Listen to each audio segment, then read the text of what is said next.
do the thing? Let's do the thing. Let's get going. Let's do the thing. Here we go. This episode of Lords of the Storm is brought to you by our sponsors over at Patreon, where you, yes you, can also support the show. Just head over to patreon.com/Lords of the Storm to become a patron today. Heroes, gather tribute and earn my favor.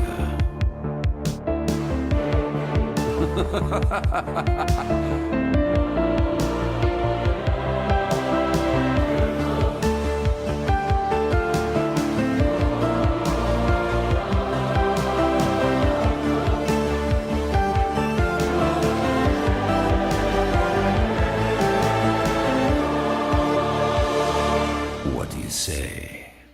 Are you ready to begin?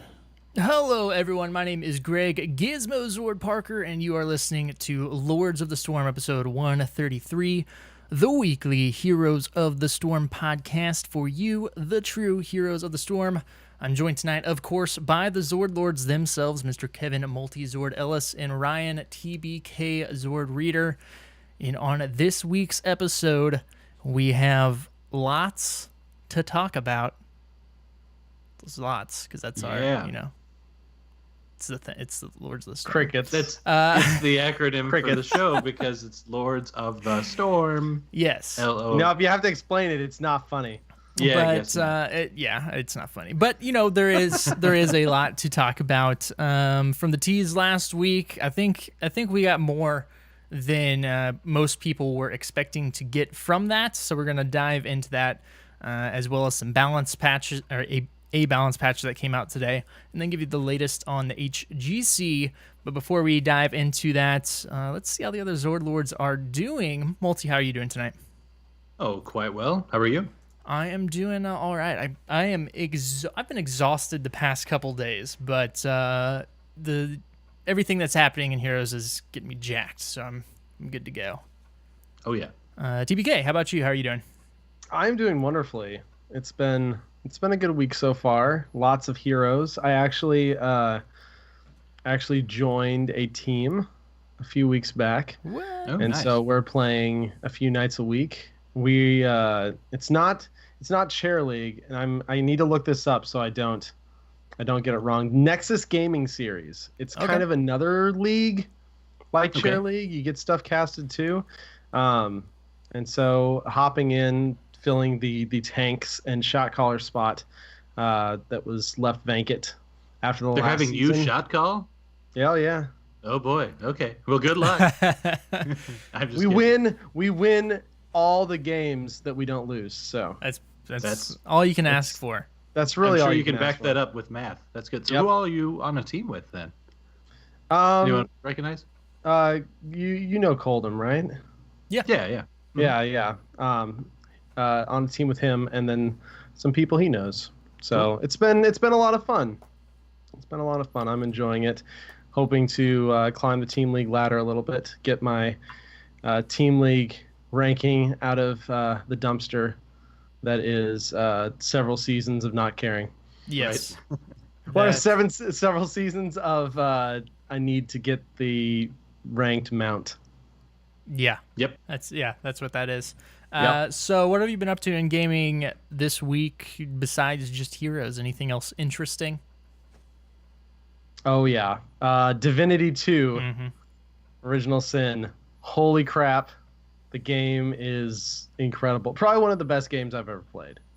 Really? It's I'd seen you talking about it, and I'd played the first one, so I picked it up. It is really good, so I'm gonna need to join you and old Swift Sword on the campaign before too long. For those that don't know, if you know about D&D or played D&D, it's basically D&D the video game.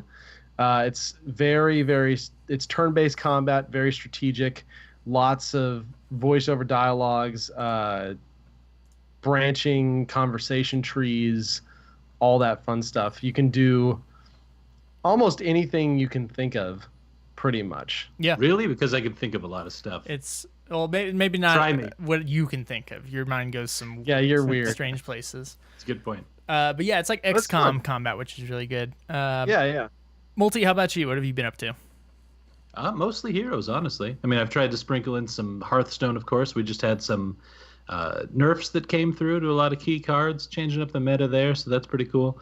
But yeah, honestly, when I've been able to squeeze in games, it's been heroes lately. I'm already getting to the point on WoW where like I feel like I'm just doing dailies again, and so it's kind of fallen off a little bit for me. But man, I don't know, just trying to level heroes for the most part. I haven't started my placements yet either.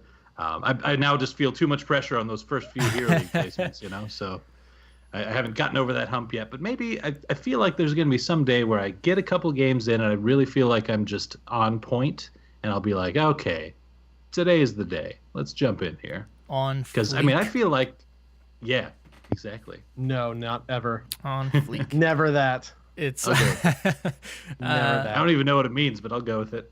I It don't sounds know. cool and hip. It Yes. sounds like a word I should know. Exactly. Yeah, so I haven't gotten my placement games in yet either. I typically wait a couple weeks, so I'm going to be starting those soon. But I've also, I think I mentioned last week, I've been working on KT and Gul'dan because I want to add them into my Hero League rotation. But other than that, it's been mostly Heroes this week, a little bit of Divinity, and then Destiny 2, of course. Been playing with some of the other Zords on console until that launches a week before BlizzCon, which kind of sucks on PC. I'll be playing Yeah. a lot on there. But It's it's... going to Now, slow when me you down say- a bit. When you say you're working on KT, do you mean Kel'Thuzad? No, dang it. Oh, Kael'thas. You mean you're Kael'thas. working on Kale? Yes, I'm working on Kale. Kale. That's what I meant. Hi, Kale.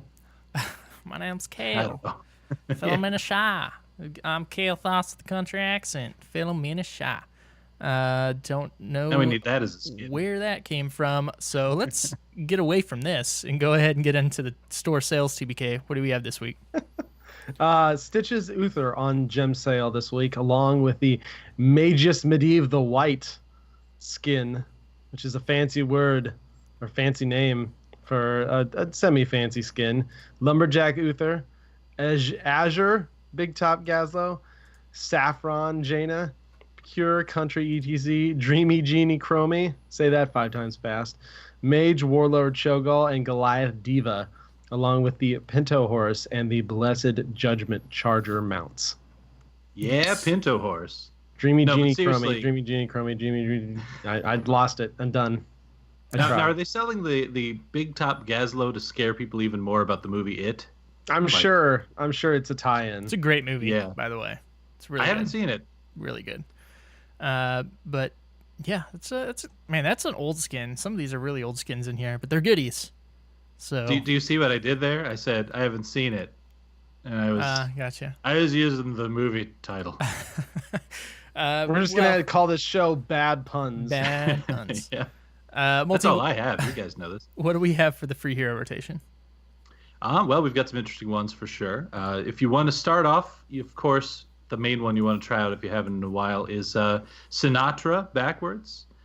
He will fly you to the moon and let you play among the stars. So Sinatra is in there.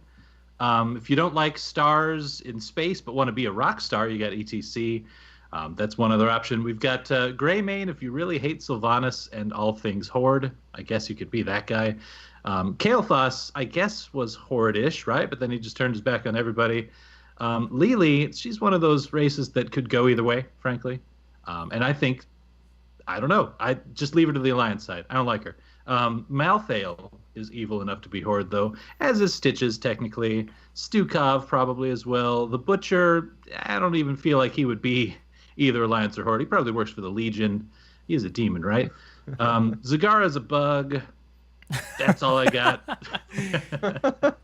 And then in the level 5 slot, we've got Li Ming. Level 10 is Zul. Level 15 is Chen. And 20 is Valera, also known as the Target or Kmart version of Zeratul. So there you go. Yeah, you don't see much Valera anymore, like ever, which is unfortunate. I just think She's fun to play. she is fun to play, but I think she just does the same role that Zeratul does and underperforms. Yeah, it's one of those things of just having another person that does it better. All right, well, before we get into the news real quick, a couple quick Patreon updates. We have 2 new people to welcome to the Zord Lords, Joey A. and Rebecca W. Thank you very much. If you just want to message us either on Discord, Patreon, Twitter, any of those things, what you would like your Zord titles to be. We will announce those on air next week. So again, thank you very much for the support. We do appreciate it. Now let's hop on into the news.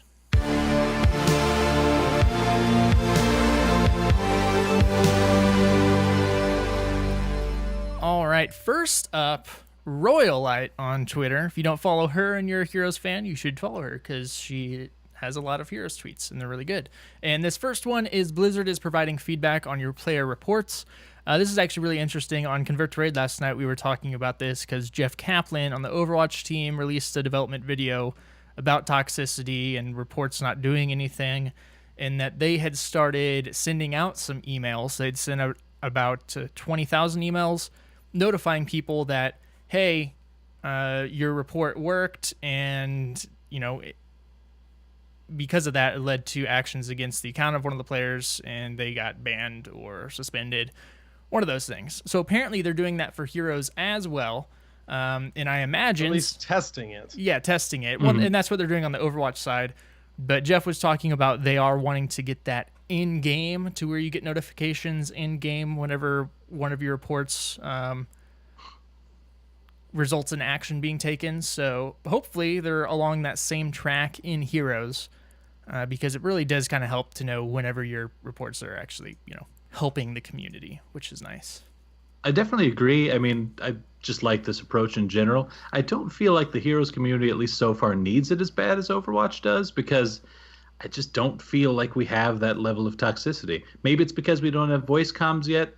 That's probably a good chunk of it, frankly, because we can't just cuss each other out vocally unless we happen to hop on the same Discord as someone else, maybe, I guess. I don't know. So there's that. But, I mean, yeah, if we put measures like this into place, I think transitioning into a world where we might have comms one day could be easier, for instance. Yeah. And, I mean, just in general, it just feels good to have feedback on whether or not your reports had any action, that sort of thing, too. So, I don't know. Go ahead. I'm a mixed bag on comms still. To be completely honest with you. No, don't get me wrong. I am too. Like people are saying that. It's just like give me comms in Hero League or Team League or whatever, and I'm just like, I'll probably have that turned off all the time. Yeah. I mean, But then you miss the shot calls, man. I can't think of a scenario where that's going to go well greater than 50% of the time.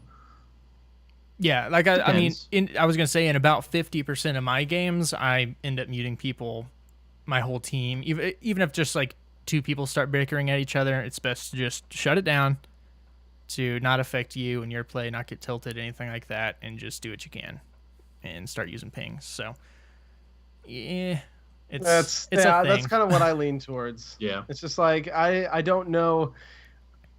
Yeah, that's a really big stretch to think that all 5 people are going to be cordial over voice. And I mean, sometimes it could work out and could probably work out really well, but I'm sure there's going to be other times where it's going to be absolutely horrendous. I've seen it work out well in Overwatch, and you've got 6 people there. And, I mean, I also think there's just a slight difference in the culture of the games. I mean, Overwatch is a shooter. They're bringing over a lot of the shooter-ish folks from other games like Halo, Call of Duty, etc., where there's just been a long history of this kind of toxicity in general. So I'm guessing that's where they're getting some of that from. But man, yeah, I don't know. I'm with you guys. I don't mean to seem too excited about comms necessarily. I think it could go either way, but you may be right. It would definitely invite some new toxicity. Yeah, I mean, I don't think it's bad to feel excited about comms. It's not a bad thing, really, even that they're adding it, because it's just another way they're enabling you to communicate. The only bad thing, in my opinion, is if you just couldn't turn it off. It's just one of those things where if you want to talk, you can talk, and I have to mute everybody, or I mean, if I have the checkbox that says don't use comms, I just don't hear comms, and it's not a big deal. I'm sure they'd have that if they did. Yeah, and that's I historically I don't see a reason why they wouldn't. So it's just gonna be one of those things. If you want to use it, it'll be there. Great, that's awesome. If you don't want to use it, you just turn it off. Mm-hmm. I agree. The only time I would probably use it in like all drafting scenarios, I think it'd be good to be able to communicate in there. But you can pretty much tell from the draft screen if you're going to be in those comms for game or not at some points. So let's move on. So last week, of course, we had the tweet that had the tease of the two swords, the snow. I think a lot of people thought we were going to get a Varian skin, and possibly a new map. Well, we did get those. So we got what's the Varian skin called? Commodore? Varian? Yeah, something like that. It looks awesome. Commandant. It's okay. Commandant Variant. Commandant Variant. It's okay. It's like a Russian theme with polar bear shoulder. Awesome. It's okay. It is pretty awesome. It's like a Volskaya Varian. I don't know why they just didn't call it that, because it's got alliteration. But yeah, I mean, Varian. I can kind of picture it as if Varian died and then got resurrected several years in the future on Earth in Russia. I can play this out in my head, okay, and I already have. But then we also got Volskaya Foundry, which is another Overwatch map. I gotta say, I'm super stoked that they did this. I thought that after the issues Hanamura had, they may be kind of hesitant on the maps they're working on, may push back releases on those to make sure everything's good. But it was much quicker than I thought, and I gotta say, I've only played 2-3 games on PTR.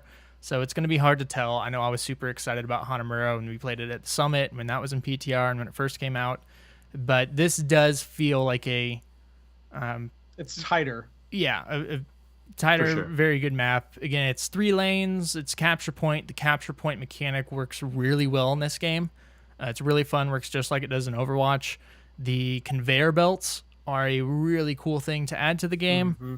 There's really cool. Yeah, there's I don't know if you guys have seen. If you haven't seen and you're listening to this, you should go over to Bakery's Twitter. He posted a video of playing Abathur. So one of the cool mechanics about the conveyor belts is you can place, turrets, mines on those, and they will move them. However, if you place an Abathur mine, once it gets off the conveyor belt, it's going to stop, and that will actually block the rest. So he had like 10 mines stacked up, went out into lane, lured an ETC onto that conveyor belt. He popped the first one that was stopping him, and they all just came down and took an ETC from full health and killed him. Yeah, killed him. Yep. So Abathur broken cool. on Volskaya. It was pretty funny. And the interesting thing with this whole event too is this is a big event. We're getting the map. We're getting a ton of new skins, including a Deathwing Diva skin that is going to make me a Diva main. Yeah, like Destroyer that thing Diva. That looks so incredible. So we're getting some really sweet skins. Many of the stuff with this is Overwatch theme. We're getting the Overwatch theme map. They also announced Anna and Junkrat as coming to the game. It's Anna. Whatever. It's no. It's Anna as in Anna. You didn't just call her Anna. Yeah, I did. I don't play Overwatch. That's right. Let's see. I actually enjoy the Overwatch characters and heroes more than I do in Overwatch. I said it. I kind of do too. Frankly, I can't play Anna worth anything in Overwatch, but I feel like I could play her in Heroes. Yeah, she's pretty fun. Yeah. She is. So I was enjoying her. Yeah. So before, and we'll talk some Anna here. Oh, and also Junkrat. I don't know if we mentioned that, was announced to be the next hero after Anna, which I'm interested to see how his kit is. So this is kind of an interesting thing, and me and Multi were talking about it earlier. This is interestingly the size of the content update that we probably had expected to see at Gamescom. Yeah, which is kind of interesting because this is huge. We're getting an event that goes with this. We're getting a new map. We're getting 2 new heroes. We're getting a ton of new skins and sprays and stuff like that. And we're only 6 weeks out from BlizzCon. And so this 6 weeks almost exactly. I know because it's also my baby's due date and I'm counting down. But yeah. It's kind of interesting, right? This is a huge content drop. And so to me, this says that BlizzCon is going to be bigger than this. Because otherwise, why wouldn't you just save this for BlizzCon, right? Because you don't want a lame BlizzCon event. You don't. My thoughts. Well, and the other thing is, not only is this like a Gamescom amount of content to announce that they didn't do, EGX is coming up, which is UK's biggest gaming convention, and they're not. I mean, Heroes is going to be there. Heroes and Overwatch, they've already said, and this is like a Heroes and Overwatch combination. So you think they would have even saved it for that, but they didn't. So I'm wondering what they're going to have there, which is another interesting thing. And then my thoughts at BlizzCon now, of course, I think we're still going to get, some hero announcements, maybe map, but this kind of has me leaning more towards systems announcements, big system announcements at BlizzCon. That's kind of what I'm expecting. I could see that. Especially with how much they talked about systems updates last BlizzCon. Uh-huh. Because Alan's mentioned matchmaking, a big matchmaking improvement coming. That seems like a BlizzCon announcement. Clans or a big Team League update. We've known as map editor. Yeah. Wouldn't that be wonderful? Yeah, that'd be good. I'm not holding my breath for that one, though. Yeah, I think the chances of a map, too, really go down with this because, I mean, that would just be... It's been done before to have 2 maps come out in rapid succession like that. But, I mean, this is an entirely new skin for a map, like an entirely new feel and just totally new animations and camps and everything. Unless it was like a different type of Volskaya-themed map as we saw with, like, Battlefield of Eternity, etc., Infernal Shrines. I don't know. I don't know if we'll see another map in this short of span. Also, speaking of which, so we had in the chat, the Winged Sun had said, something along the lines of Deathwing Diva skin, if only it was the actual Deathwing hero. Do you guys think that having the Deathwing Diva skin reduces our chances of actually getting Deathwing himself in the near future? I don't think so. No? I mean, we had Asgul'dan. The but then Gul'dan Gul'dan Asmodan didn't drop skin. for a long time. But he still did drop. Oh, yeah. No, and I expect Deathwing at some point, but I don't know if, like, this skin coming out now signals that he's not coming at BlizzCon. Or maybe it's a tease. I think it was, maybe. That he is coming I think it was at for the BlizzCon. memes, though. Yeah. It It definitely was. Yeah, and it's a cool skin. I totally can get it. Blizzard's super, super good about the memes. Honestly, like just adding in Death or Dreadlord Jaina, boom. Yeah, exactly. They have so many like meme sprays from just different little things. The 6.5 out of 10 stuff that they've put in the game. The whole the claw marks were Deathwing, and then Diva was shown, and the picture that went around with Deathwing with Diva's face. They're so good. Yeah. So before we get into there's a little bit I want to talk more about on Volskaya Foundry mechanics and Anna. Junkrat, I want your guys' opinions on something because how the way Anna set up her, auto shot or I guess it's not an auto shot in Overwatch, but her basic shot is the heal. In this, it's her Q. In the way a lot of Overwatch heroes are typically, you can kind of match their basic abilities up. Question with Junkrat is, what do you think his auto shot's going to be? Because if you're just looking at abilities to match him up, then it would be like his Q is the grenade, W trap, and E is mine. And then R is either the Riptide or maybe something new. Yeah. Yeah, I don't know. That's a very good question. I would think, I personally hope it's just a straight up melee auto attack and he gets up there and slaps people. But yeah, they could maybe just do like a different type of projectile. I'm not sure what he'd do though. Yeah. We just throw things at people. They could go the Diva route and have, his auto attack be the grenade thing, and then still have his wheel be an ability, and the ults kind of either go like Tracer route where it changes how the wheel works, or just have some completely different stuff. My thinking is, or what I would like to see, because it would kind of be different, is have the grenade be the auto attack, and have it be AOE, like an AOE auto attack, which would be kind of interesting.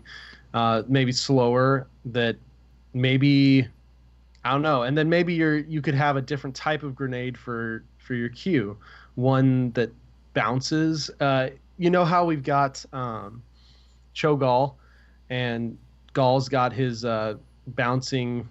Oh yeah, okay. That I can't remember the name of. You could do some really cool stuff with a grenade That can bounce. Q ability that does bounces. Yeah, that's true.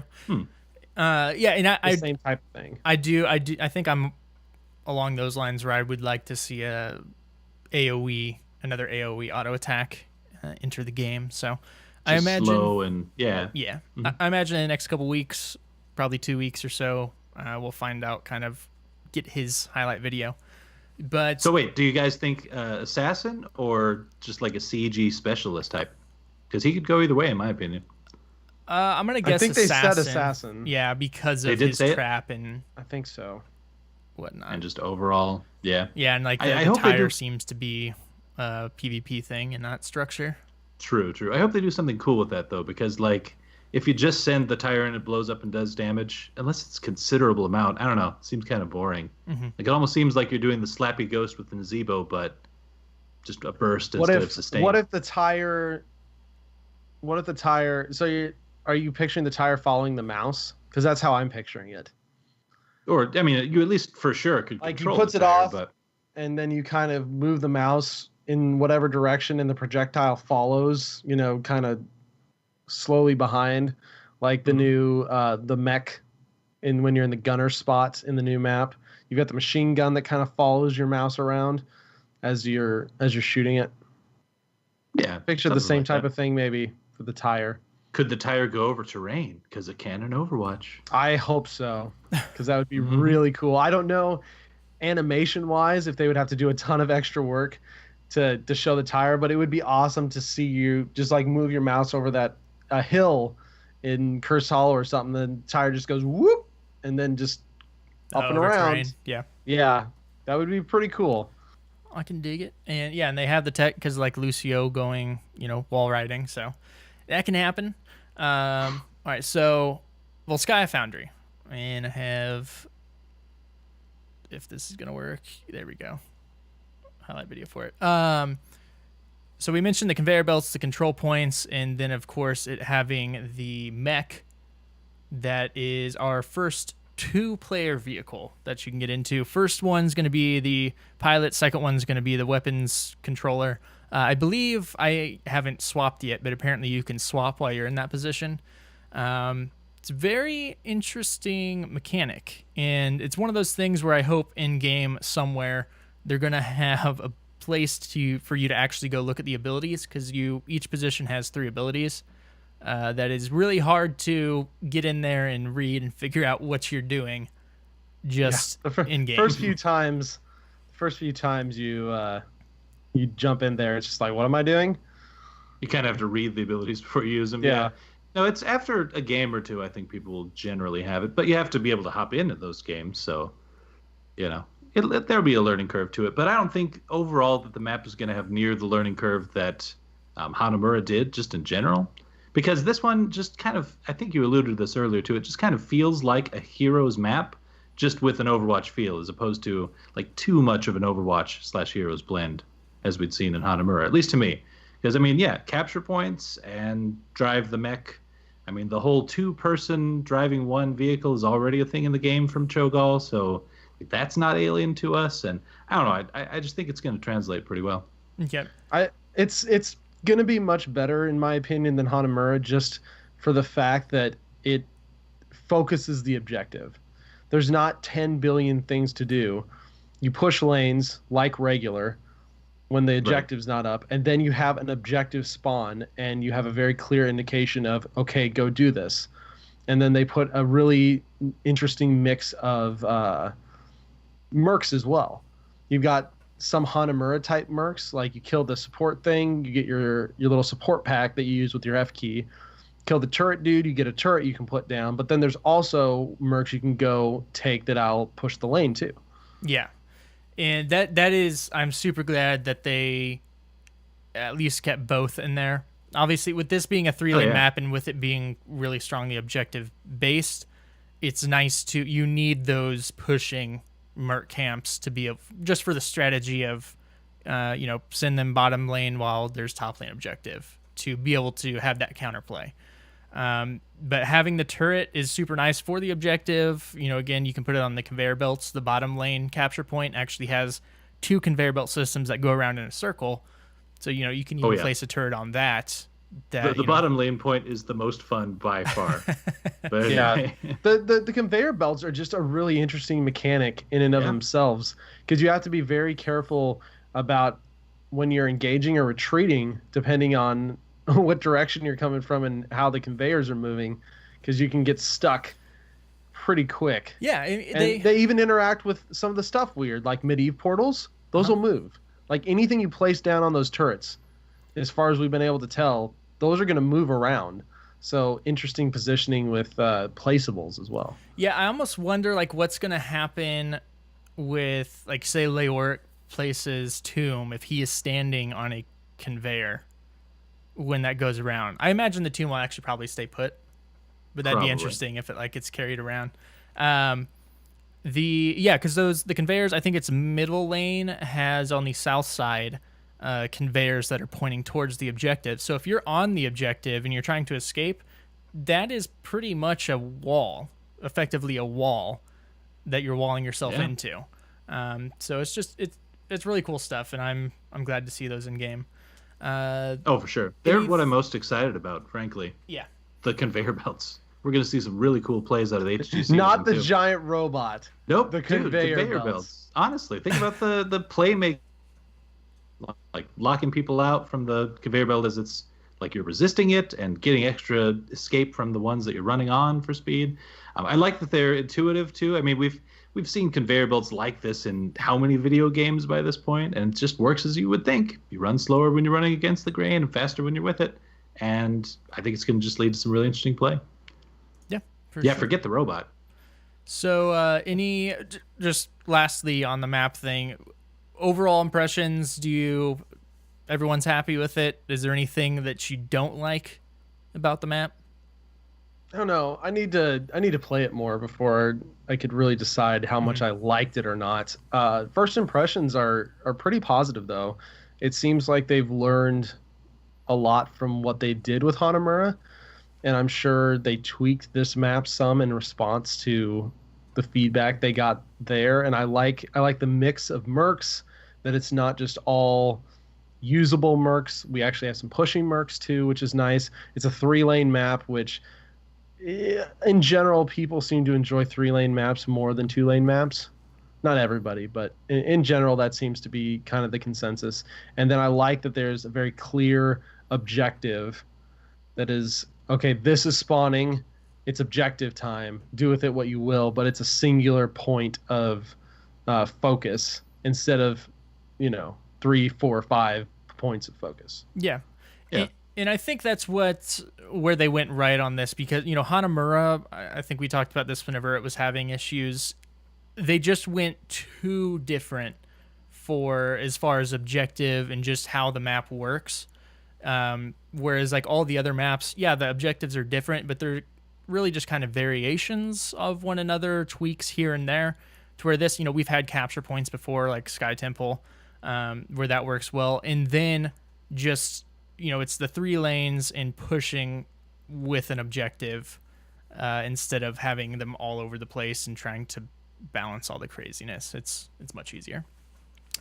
It is, and I really like the Overwatch flavor just in general, specifically of the capture points too. Like, if you understand how the capture points work in Overwatch, you've got it here. The visuals and sound is all there.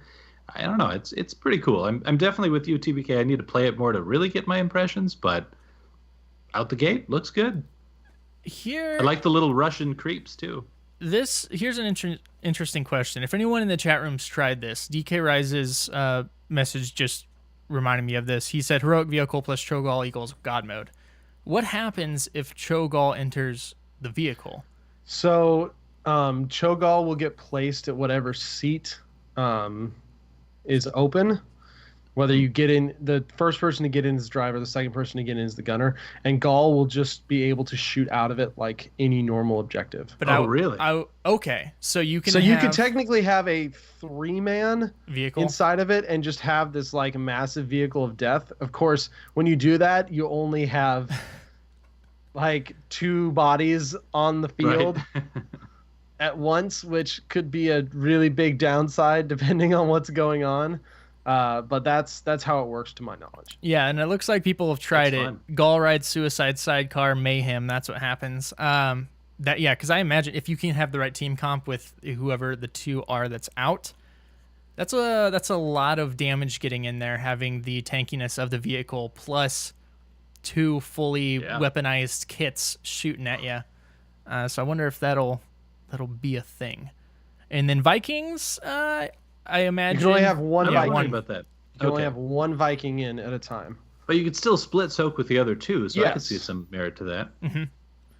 So As far as I know, but you can only have one Viking in the thing. yeah, so interesting stuff there. I'm excited to see kind of what unfolds on what the strategies are there, as far as, if we have Cho'Gall be a thing for that map, or Vikings or whatnot.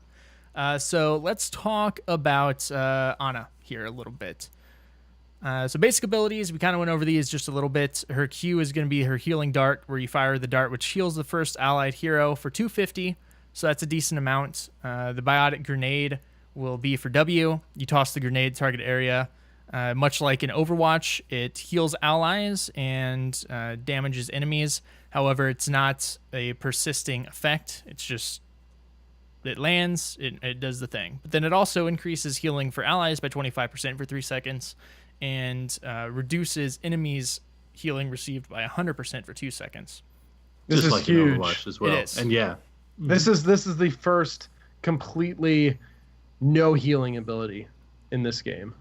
and it's only 2 seconds, but I mean, if you time it right, if you're playing against an Uther and you block his Q or something, good night. Yeah.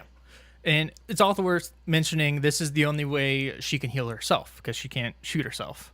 Yeah. So it's good to stack up, get everyone healed up. E is Sleep Dart, where it's another skill shot. It puts an enemy asleep for 3 seconds, and any damage done to that target after the first half a second will immediately wake them. Cannot be used on vehicles, because as we know now, vehicles are unstoppable. The heroic ability is Nano Boost. Instantly boost allied hero, restoring 200 mana for the next 8 seconds. They gain 30% spell power, and their basic ability cooldowns recharge 150% faster. Cannot be used on herself. If you've played on the PTR, if you've been on Twitter, I am sure you have seen these videos. I got home from work the day this thing was released, and I came home to a ton of Genji videos of Dragon Blade just demolishing teams. That is a bug. This is not supposed to work on heroic abilities. So that will be fixed, because it's nuts. Yeah. Her second heroic is also really cool, Eye of Horus. Ana will assume a sniping position.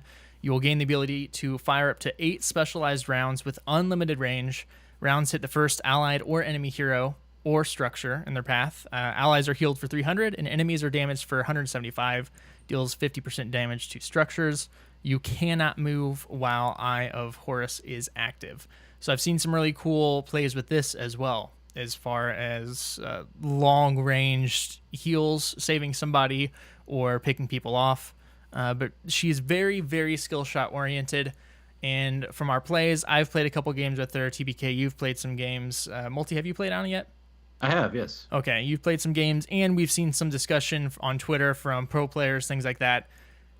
She has good healing numbers, but because of the way she works, it seems the common consensus is she's not going to be a solo healer because of the skill shots. So say you're in team fights and you need to heal one of your frontliners. As a support, you should be in the back. You now have 3-4 bodies you're trying to get through to heal who's up in front because of the skill shot, or your biotic grenade, which is a decent cooldown. So that is unfortunate, but I imagine, I don't know if like Tassadar would help with that with just the shields, but she's going to be very skill shot oriented, team communication. I know we played a match before this. TBK was having troubles hitting us. I'll tell we're ya. in comms, And we I'll were tell ya. stationary. Okay, that's a little exaggerated, but it is true. I mean, because you're having to try and guess where your teammates are going for one, And it's just kind of like that with skill shots for enemy units, but you're trying to guess on your teammates. And not only that, you're trying to hit the right person, like Gizmo said.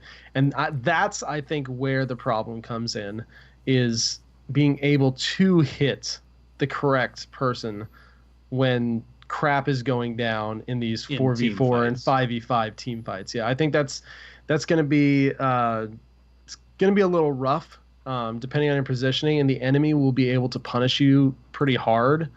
I think if they're aware of that. The grenade's really good. It's got a huge range, and so you want to try and exploit that, because you get the 25% healing boost on your teammates when they get hit by it too. And so then your Q's such a short cooldown, it's like 2 seconds. So you can pump some healing into people pretty quick with that extra boost. But she does decent damage, or she can at least be talented to do decent damage. So I think she may see more play as a secondary support that does damage, maybe more like a Tyrande type support. And in some ways, she even functions like Tyrande in similar sense that she is going after auto attacks as well. There's so much you can do with the build to like impact your auto attacks.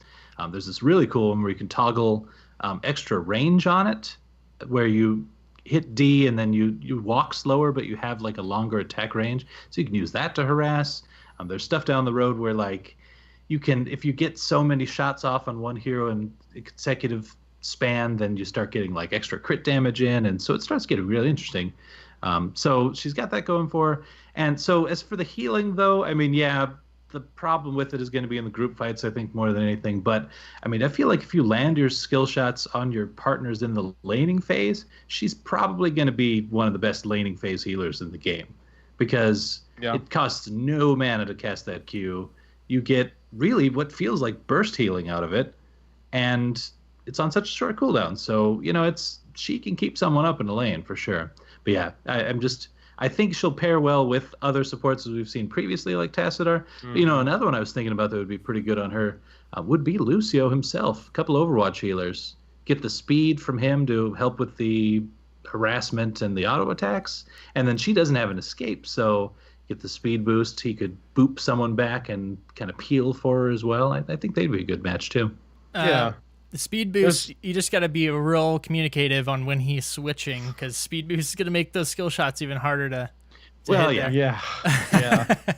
I did notice a few interesting things. You talked about the range talent. The range talent, when you activate it with her trait, that will outrange towers and such. Mm-hmm. So that's kind of an interesting deal that would allow her to poke a little more structure-wise. Not that her poison trait applies to structures, but it's just a little extra damage. Sleep dart is super slow. Yeah, it is. It is super slow. So you have to really, it's going to take a while to get used to that timing, I think, for sleep dart, just because of the lead you're going to need for that thing to actually hit it. And then slow and thin as a skill shot. Yes, which makes sense if you're shooting a dart, but I think that's going to be a really strong ability, though, if you're able to land it. And then, again, communication on team, people will get used to it. But 3 seconds is a long time. That's enough time to, team set up some body blocks, bam, wake them up, they're dead. Or set up another stun. I think it's going to be far more utilized for ganks than it will be in team fights, because any damage wakes you up. And so I don't see the sleep effect lasting very long in team fights. For chase downs, it could be really strong.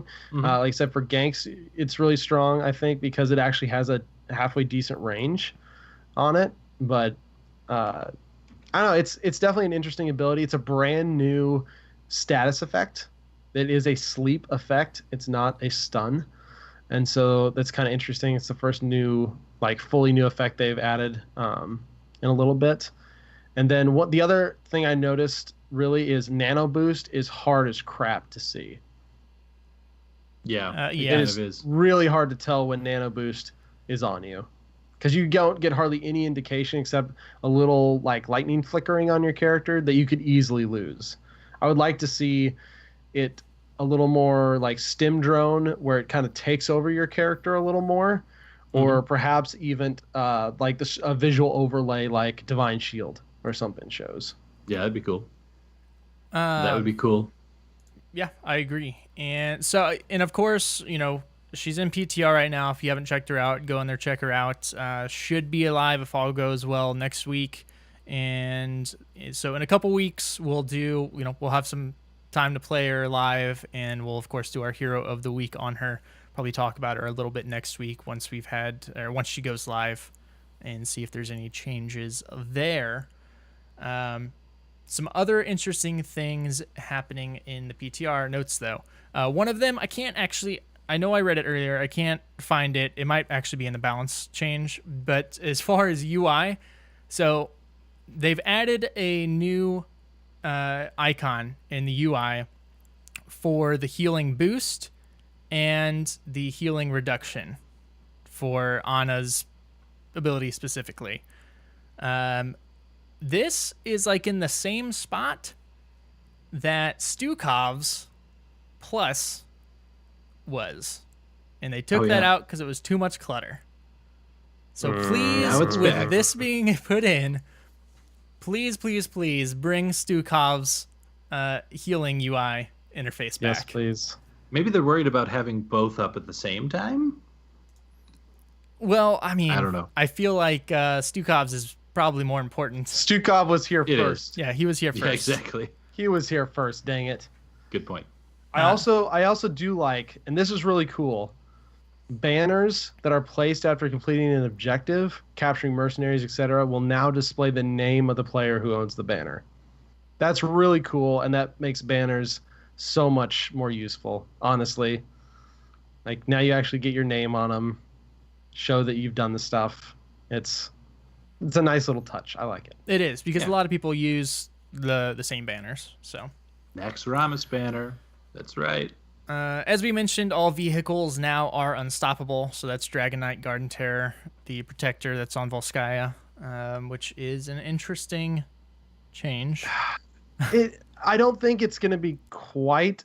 I mean, it's definitely a decent deal. I mean, not being able to do any sort of CC on them, slow them down, displace them, whatever, is going to be very strong. But they did have massive reduction of CC before, so they're just kind of taking it all the way there. So it's not going to be a complete shift to, I used to be able to hold you for 3 seconds with my root, and now I can't do it at all. It's going to be more of okay, we have to plan around this a bit more, because we're not going to be able to slow it down as we're chasing it like we used to.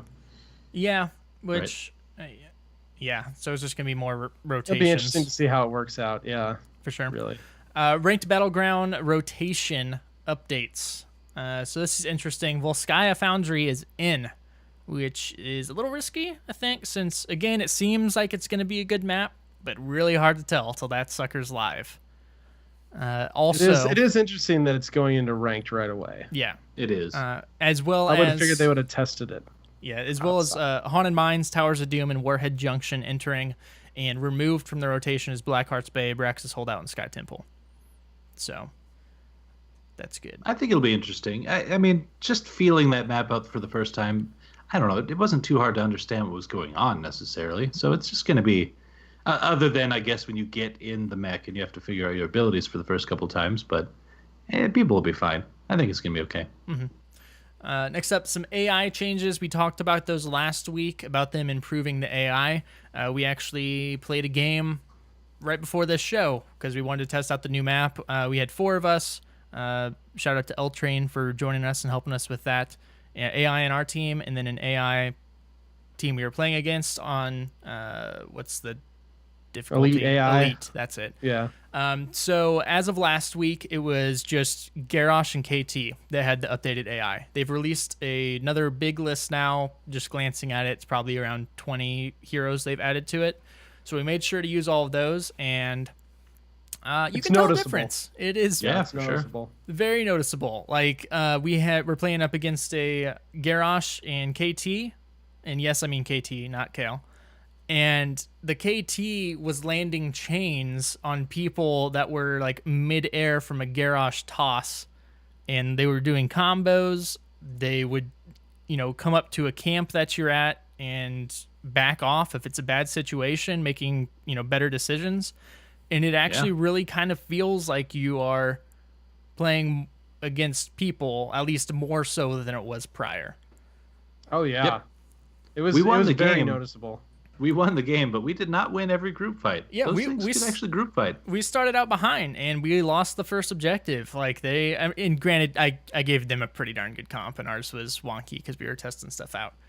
But and you were diving in 1v5, but who was keeping score? I was getting tossed. Just all like right? a The Genji. Garrosh was good, and I was getting tossed. But He was pretty good, actually. yeah, so that's going to bring some good value, and I think again, this kind of adds on to my concerns that hopefully in like Hero League with disconnects, they're going to be able to scale the AI difficulty with the ranks that you're at, because this could, in some bronze games, somebody disconnecting, this could potentially help you. They don't really miss that many skill shots, and they seem to work well together. The question is, and I need to go in and play me with a 4 AI team versus AI, see how well they communicate with like a human player and how well they would work together. The one we had on our team right before this show was still pretty dumb. That Sylvanas. Yeah, So it was not. I don't know.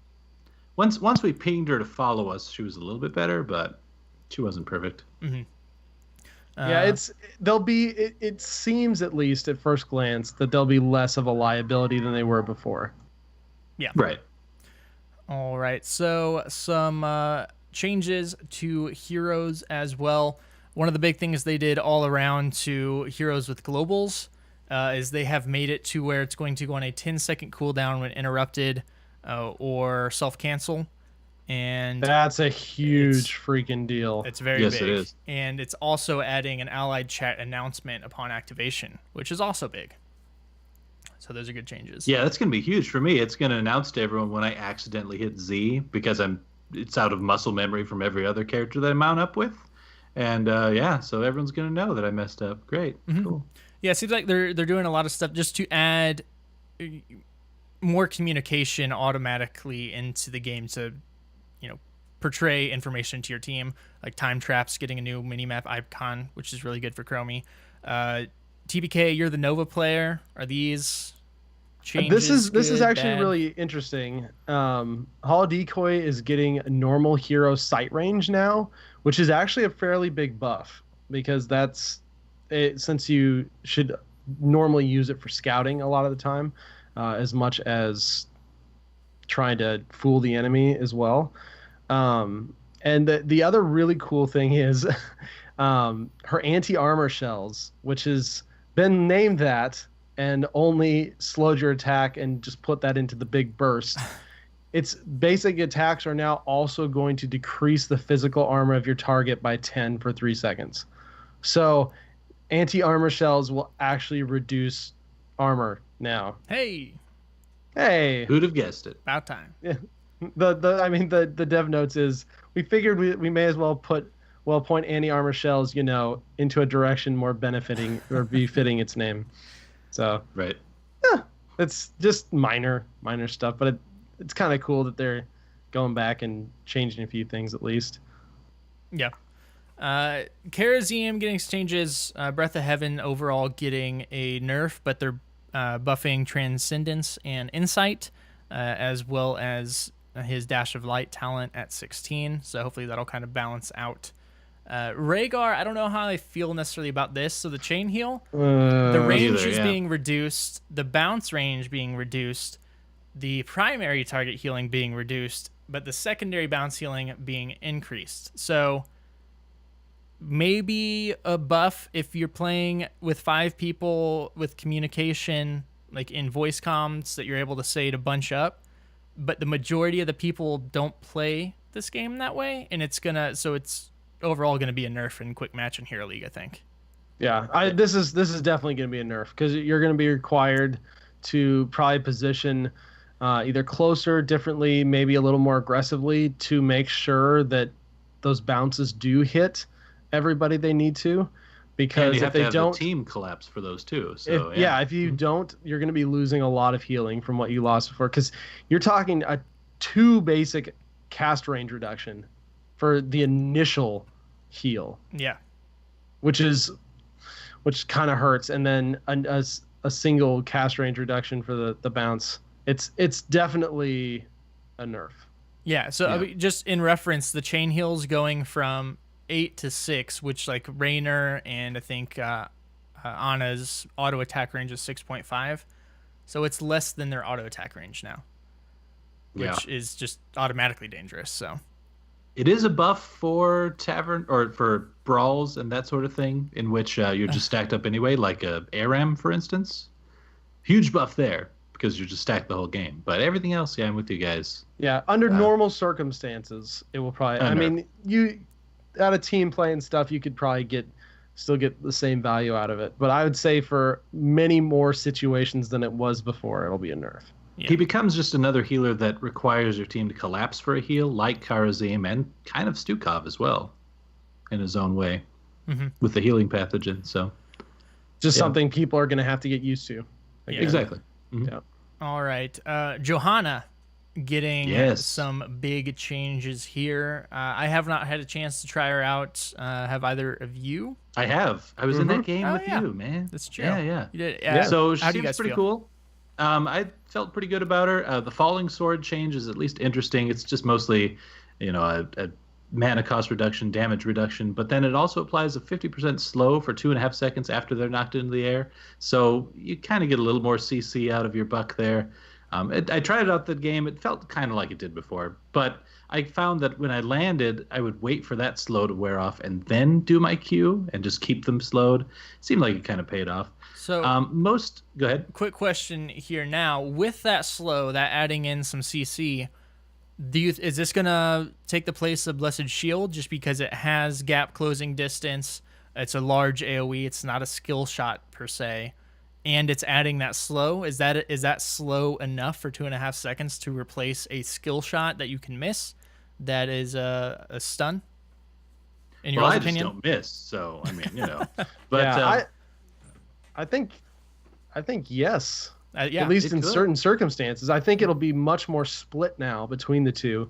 And I know we didn't get to 20 in that game multi, but there's the Heaven's Fury now, which you normally don't see that much because it's just indestructible all the time, is a really, really cool deal because when you're up in the air, it shoots down these lights. Every unit it hits reduces the cooldown of your next falling sword by 3 seconds. And it's not just heroes, it's minions too. So if you roll that thing over a minion wave and hit a hero, you're talking the cooldown once it's finished is now down to like 15-20 seconds, which is pretty crazy. Okay. Pretty cool.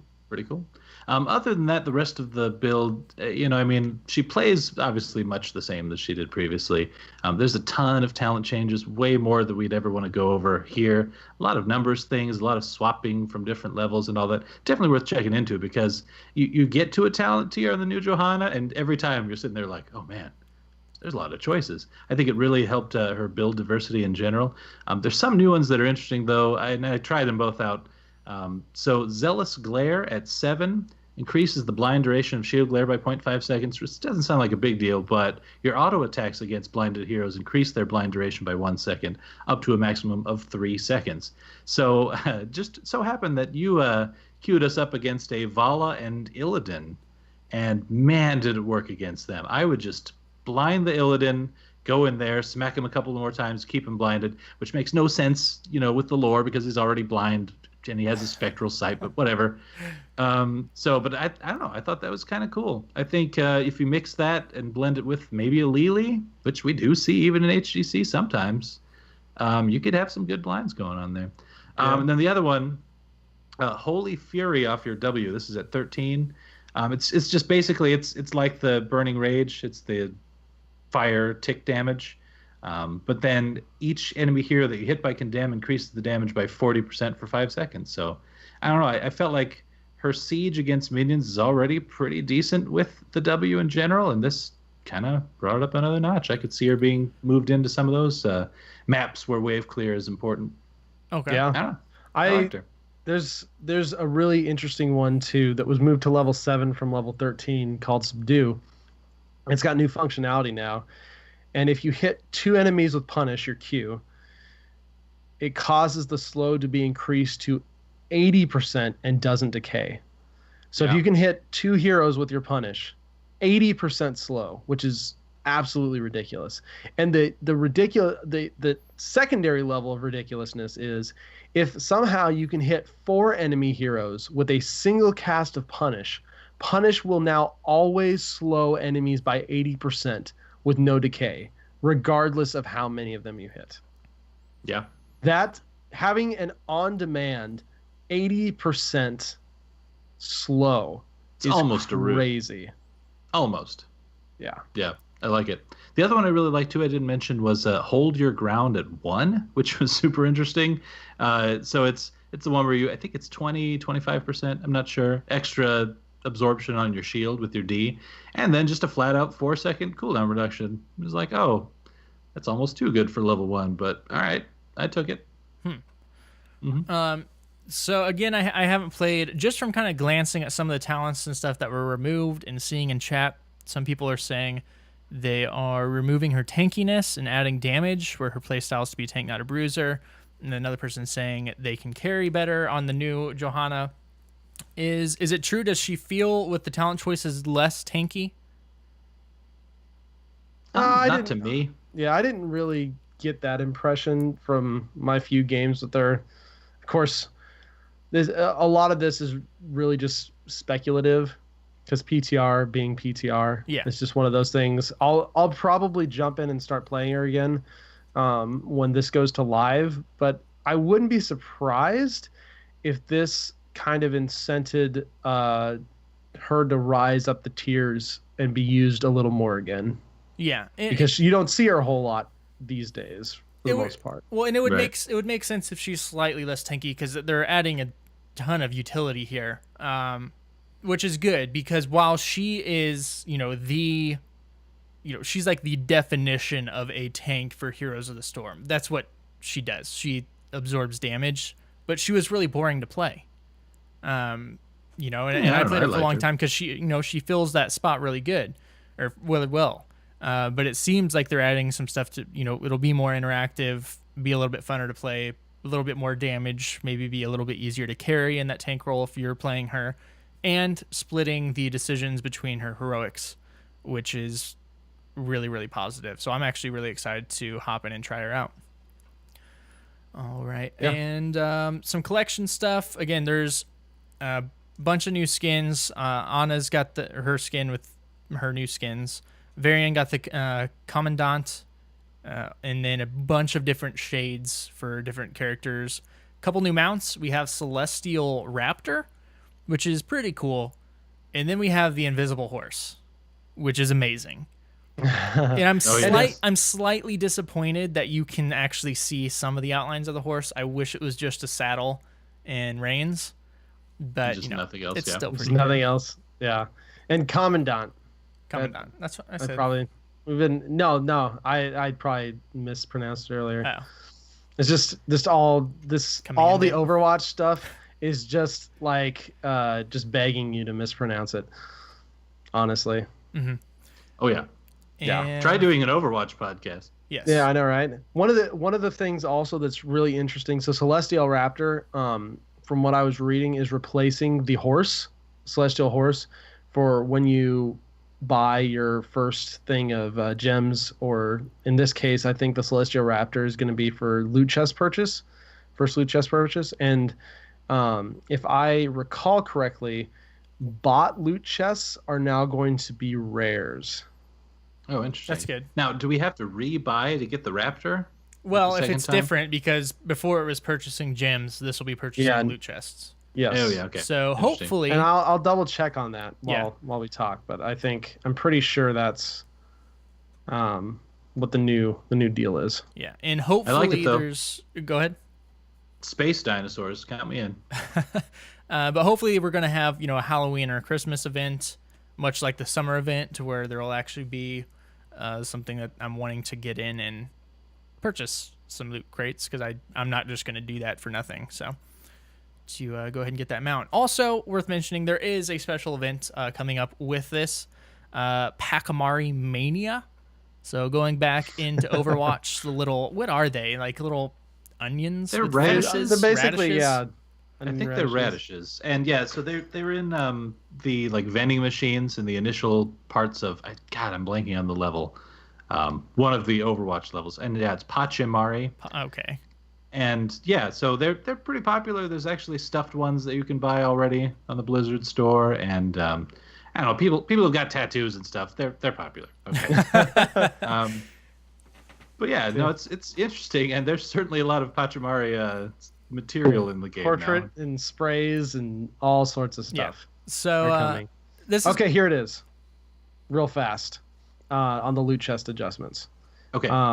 Loot chests purchased via the loot tab will now only grant rare loot chests rather than normal loot chests. Please note this only applies to loot chests purchased after this patch is applied to the live version of the game in each region.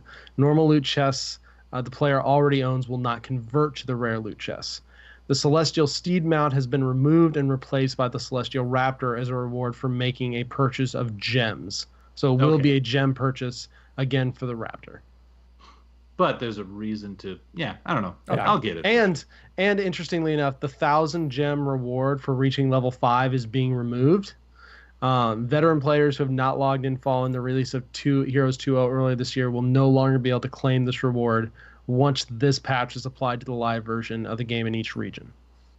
So, just as an FYI, that's coming. If for some reason you're coming back and you haven't logged in, log in before this patch so that you can get the 1,000 gem reward. But that's going away, and it looks like Celestial Raptor is going to be just gem purchase again. Okay. Gotcha. Fair enough. One more thing in the PTR before we move on to, you guys missed the most important thing here. Daily quests. A new play 2 games as an Overwatch hero daily quest has been added. We finally got there, guys. Got enough, we have enough Overwatch heroes now. Yeah, that's right. But real quick, back to the Pachymari Mania thing. It's how it's going to work. It's much like the other events where when the game starts, you're going to come out. There's going to be a ton of loot boxes there. You're going to open them to try and find the golden Pachymari before the other team. The player to open the most loot boxes on each team will be announced when the event ends. So, try your best, they say. I love that they show the MVP of opening loot chests. The first team to find the golden Pachymari will win that event and earn credit towards the Mania quest progress. As far as the quest, there's 4 parts. You find 2, you'll earn a set of Pachymari in-game emojis. Earn 5, you will earn a Pachymari themed banner. That's going to be sweet. Earn 8, you'll get a golden Pachymari spray, and 10 will unlock the Pachymari portrait. So, good stuff there. Lots of Pachimaris. Pachimaris for everyone. Yep. So now that's the PTR changes, and it is Wednesday. So balance changes have also hit us today with some interesting stuff there. So it looks like as far as Cassia, she has gotten just overall seems like a little bit of a buff. Yeah. Which is pretty nice. So a little buff. Surprisingly, really enjoyed her when she came out, and I really haven't touched her that much, so I need to play her some more. She just hasn't been around. Yeah. I just haven't seen her at all in competitive or in quick match or in unranked or ranked. Just, I don't know. Maybe this will bring her back a little bit. The next one, Chromie. So I've been talking about it since this change came out with her quest that 80 was probably too high. And they agree. So for her Sandblast quest, they have reduced that from 80 to 60 in order to get the Echo. And I've only played one game today and with her, and it felt about right. I thought I was going to get it sub 10 minutes at first, but then I started playing bad. I think I got it around minute 12, which again felt pretty good. It doesn't affect damage a ton late game. Of course, it is going to a little bit, but your Echo doesn't do 100% damage. But your stacking quest will still continue after 60 to increase the damage, which is pretty nice. As well as Timely Surprise, it's increasing cast range of that, or time trap, by 33%. So feels pretty good right now, and I think I'm going to start playing Chromie quite a bit. The dev comment was really interesting too. Mm-hmm. Yeah, go ahead. Mm-hmm. They actually said only about 40% of Chromie players were unlocking the Echo over the course of the whole game. Mm-hmm. So 60% of people were never even finishing the quest. Oh, yeah. And, well, that has to do with a few things. One, it was too much. And two, a lot of people play Chromie on maps that Chromie doesn't really excel at, which is going to affect that as well and make it even harder. But, yeah, it was just too much. But it's 60 feels like it's probably going to be about right. It was not too much in HGC, though. I don't know the exact numbers, but some of the numbers these guys were pulling were sick, as I understand it. So they're going to finish that up real quick now. Well, yeah, and like I said, it's not going to change a whole bunch. Mid-game, late-game numbers and things like that are going to be about the same. So, Kel'Thuzad, we've been talking about how, spam to get that quest complete. He doesn't have mana issues. They apparently agreed, so they have increased the mana cost of pretty much all his abilities. Shadow Fissure, damage reduced, cooldown increased, mana cost increased. Probably those changes needed to happen. And a cooldown decrease to Frost Blast, so they're kind of trying to get you to try it out as well. Yeah, 20-second decrease, pretty good. It's just what I talked about last show. When you have two ults that are that big of a discrepancy, it almost doesn't even matter, because you'll pick, or at least most of the time, the one that's 15 seconds is going to be the one that's going to be more worth it. Yeah. Right. And now there's a little less of a discrepancy. We're talking 80 seconds versus a 20-second. But now that 20-second one has extra mana cost and doesn't do quite as much damage. But what this can do, because I've seen Frost Blast today. I've seen it picked up in every game I saw KT played. So it's going to encourage people to take that. Maybe people are going to discover some crazy combo or situations where it's actually really good, and then bam, Frost Blast becomes a thing. So that's also good, and then they can adjust to that as well. Or maybe it's not enough, and they make some more changes. But he got some big talent changes as well. Phylactery is now gone from 10 to 12 regenerated globes. They buffed some of his Q talents, accelerated decay, bonus damage up 5%. Big one, Glacial Spike. Mm-hmm. Damage reduced from 220 to 60. And the delay before the spike spawns increased from half a second to 1 second.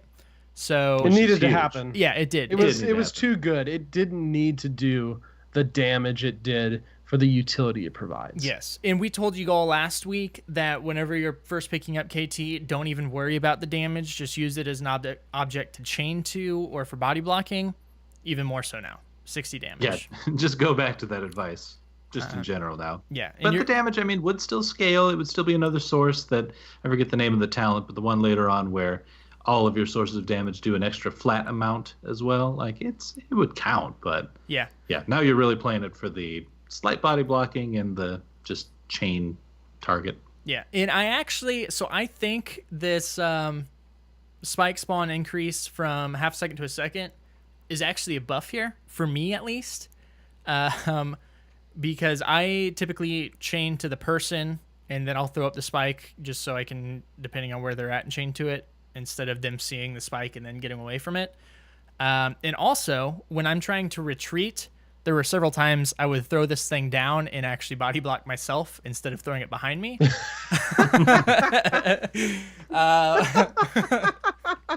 Yep.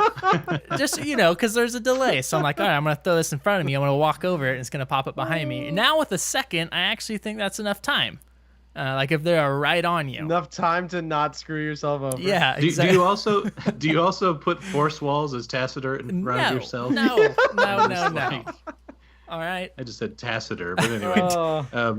That a Tacitor does put force walls in front yes, of there you go. themselves. I meant that. I meant that as a joke. Kurthazard.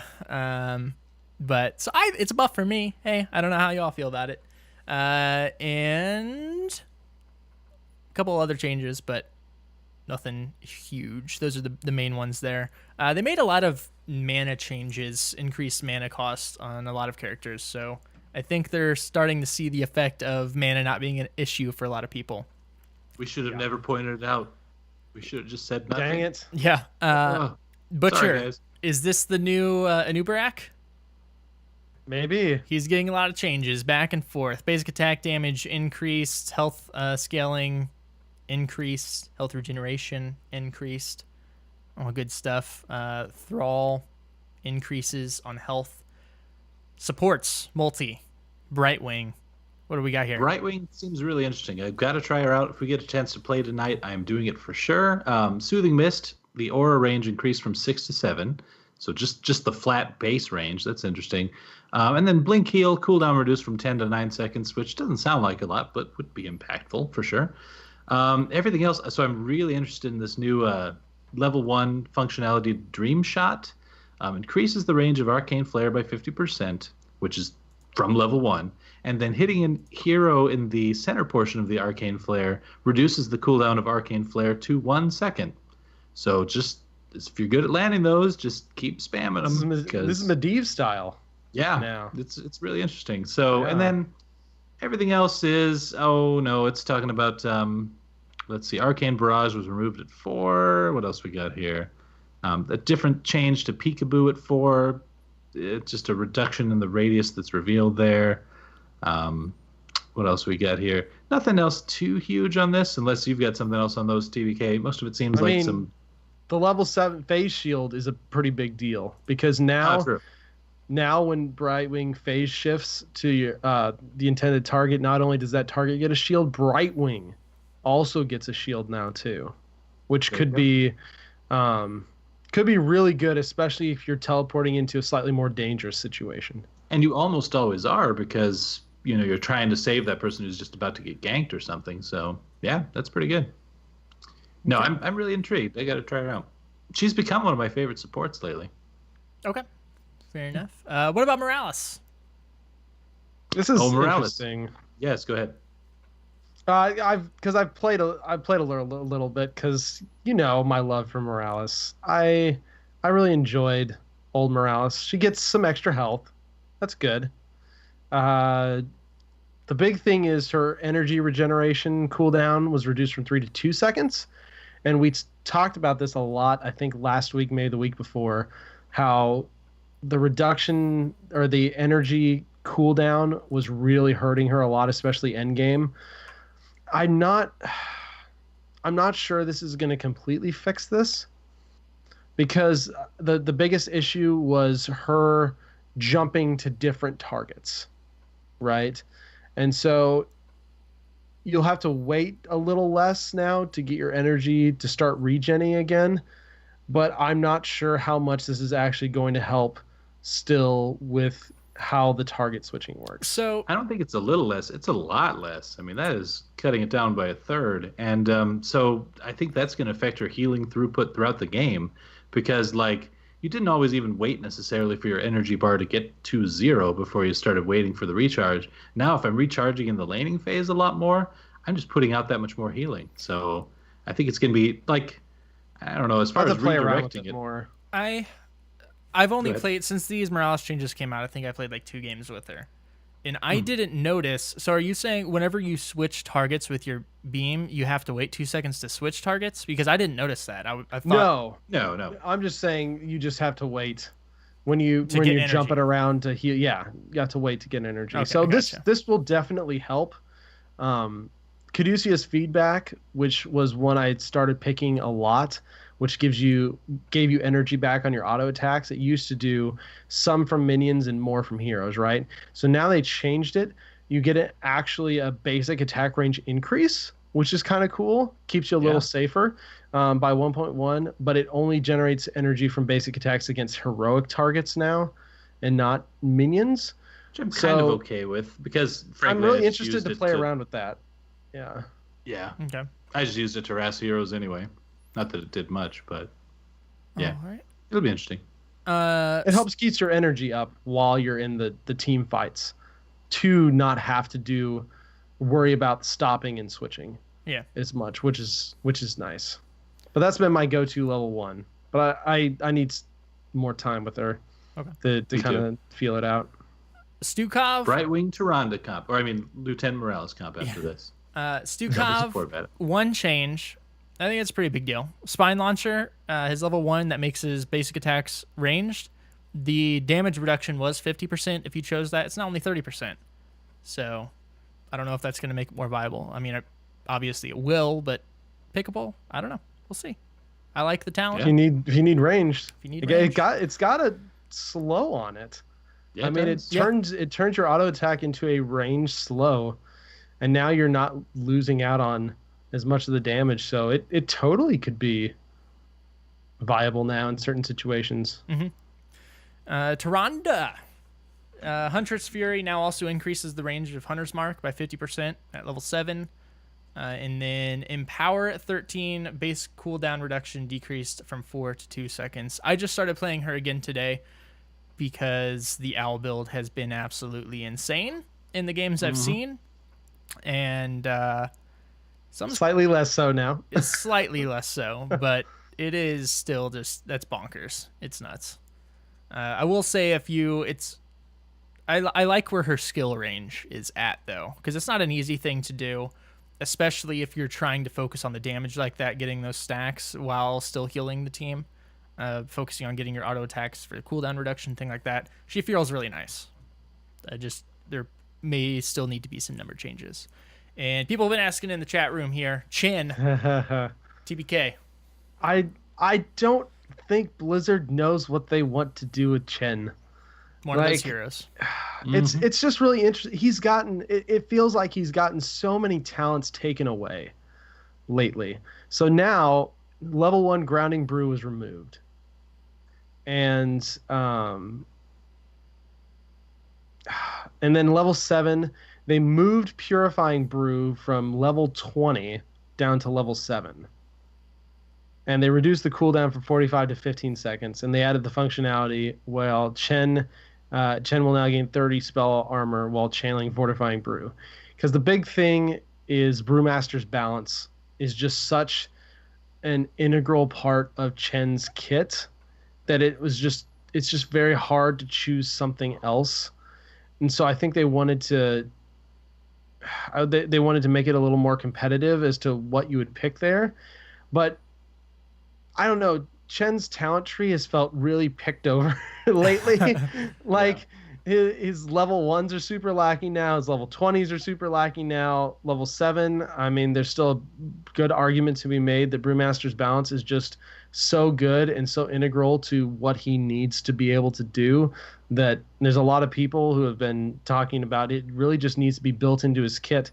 I personally think Chen needs a mini rework at this point, and they just need to take a step back and look at especially like level 7, level 1, level 20, and maybe 1 or 2 more of the tiers to do some tweaking and some like not just hotfix balance stuff, but more not necessarily major rework, but at the very least a minor rework of what he is and what they want him to do.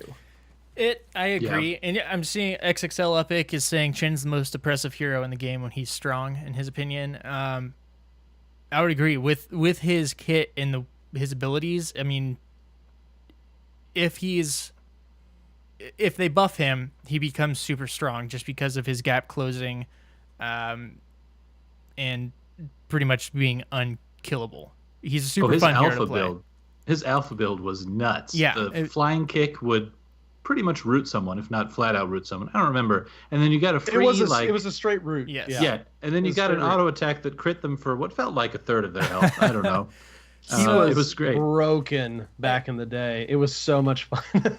And I love how he plays. It's just one of those designs that I think is very difficult to balance, and to keep him from being OP, he's almost just not playable.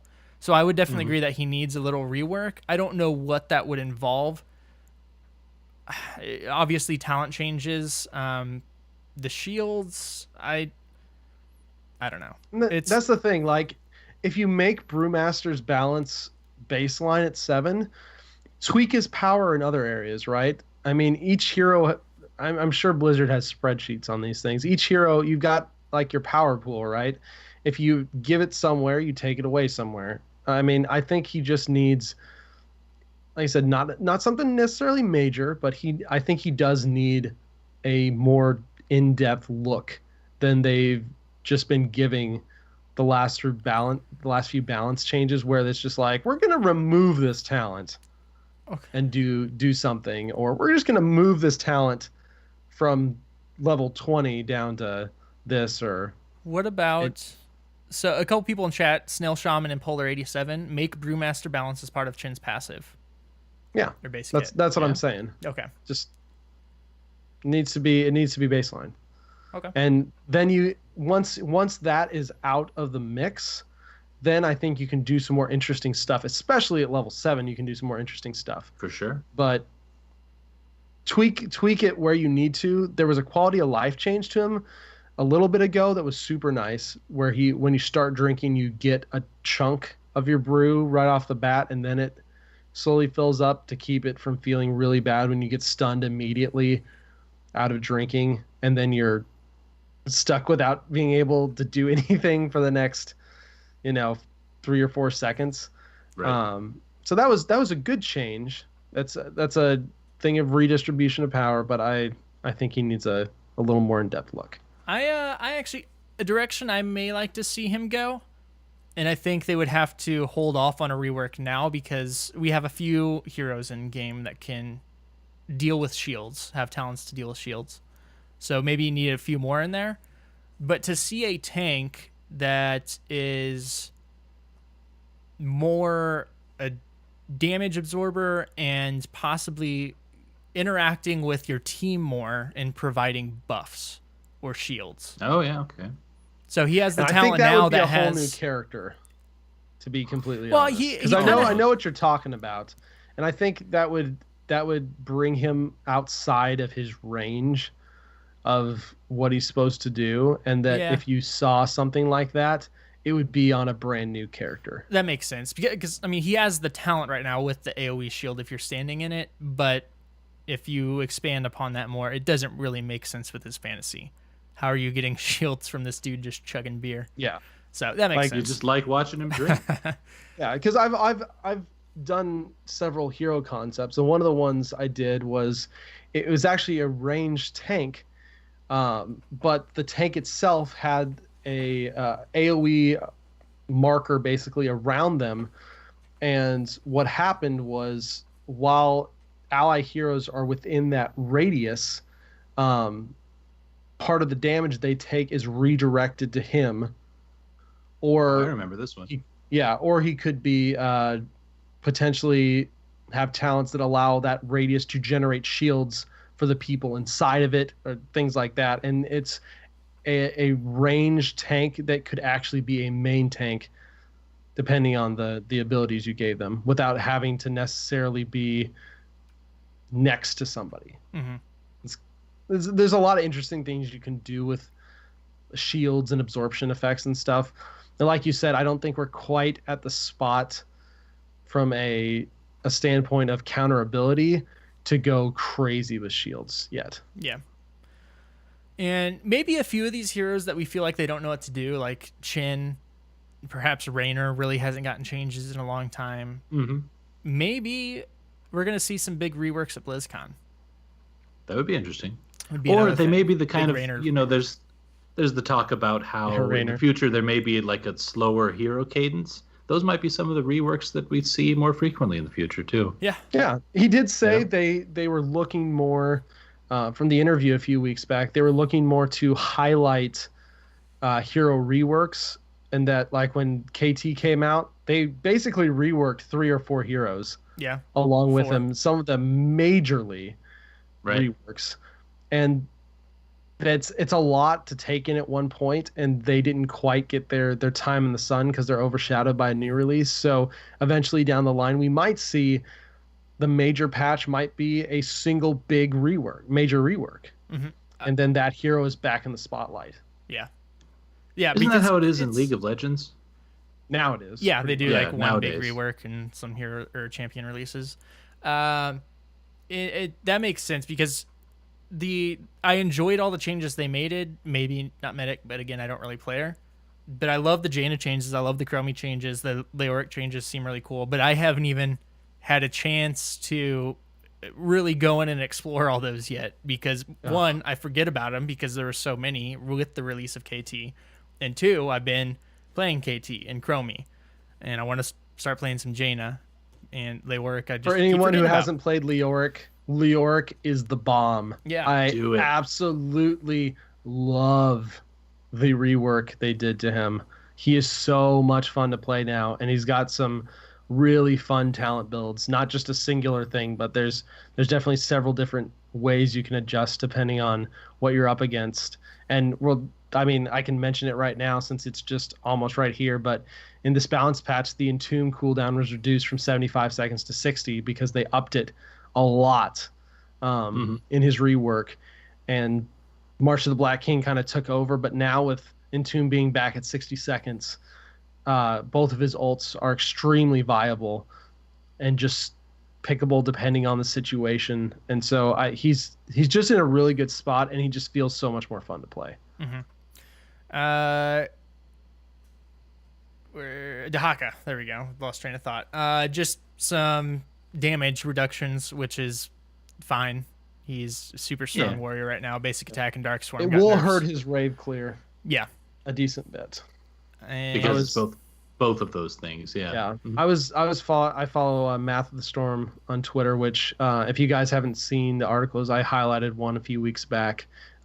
He does like number breakdowns per patch on what the changes mean for the hero, in-depth analysis on how the numbers translate in game. Really, really smart dude. I saw him posting earlier that the Dark Swarm tick damage 50 to 47 is actually going to hurt his wave clear a decent bit. So it'll be kind of interesting I haven't played him since the patch that came out today, but it'll be interesting to see how he feels. That's true, because he's like my go-to in Hero League at this point, and with his talent that minions give more essence, that actually could be a pretty big impact. Obviously, it's just going to be a little bit later in the game until you can clear those waves quick to gather that essence. So, and his wave clear is probably still good. It's just not as good. Yeah, and it's just going to be a later game that you're going to be able to gather essence quick enough to, or as quick in situations like before an objective. Garrosh here, TBK, anything big? Mana costs. It's just another one of those things. I like that they're doing this because we've had several hero releases lately, especially where they come out and they have mana as a resource, but it's not really a resource because they don't care. They can just spam on cooldown if they want, and they just doesn't matter. So 10 extra mana cost on Wrecking Ball, 5 extra on Groundbreaker, and a little less mana, 30 to 25 on Decimate, which is his other ult. They're trying to buff body check a little bit because people just aren't taking it. Yeah. It's just a little underpowered compared to some of the stuff. So it's only 16-second cooldown now, and then Into the Fray, which is your ally throw, was increased from 30 to 40 seconds. Because everyone was taking it, right? Yeah. Mm-hmm. Yeah, it's pretty popular level 7. Yeah. There's just a lot you can do. So I liked body check though. I mean, and this would incentivize me to try it out even more. So sure. All right.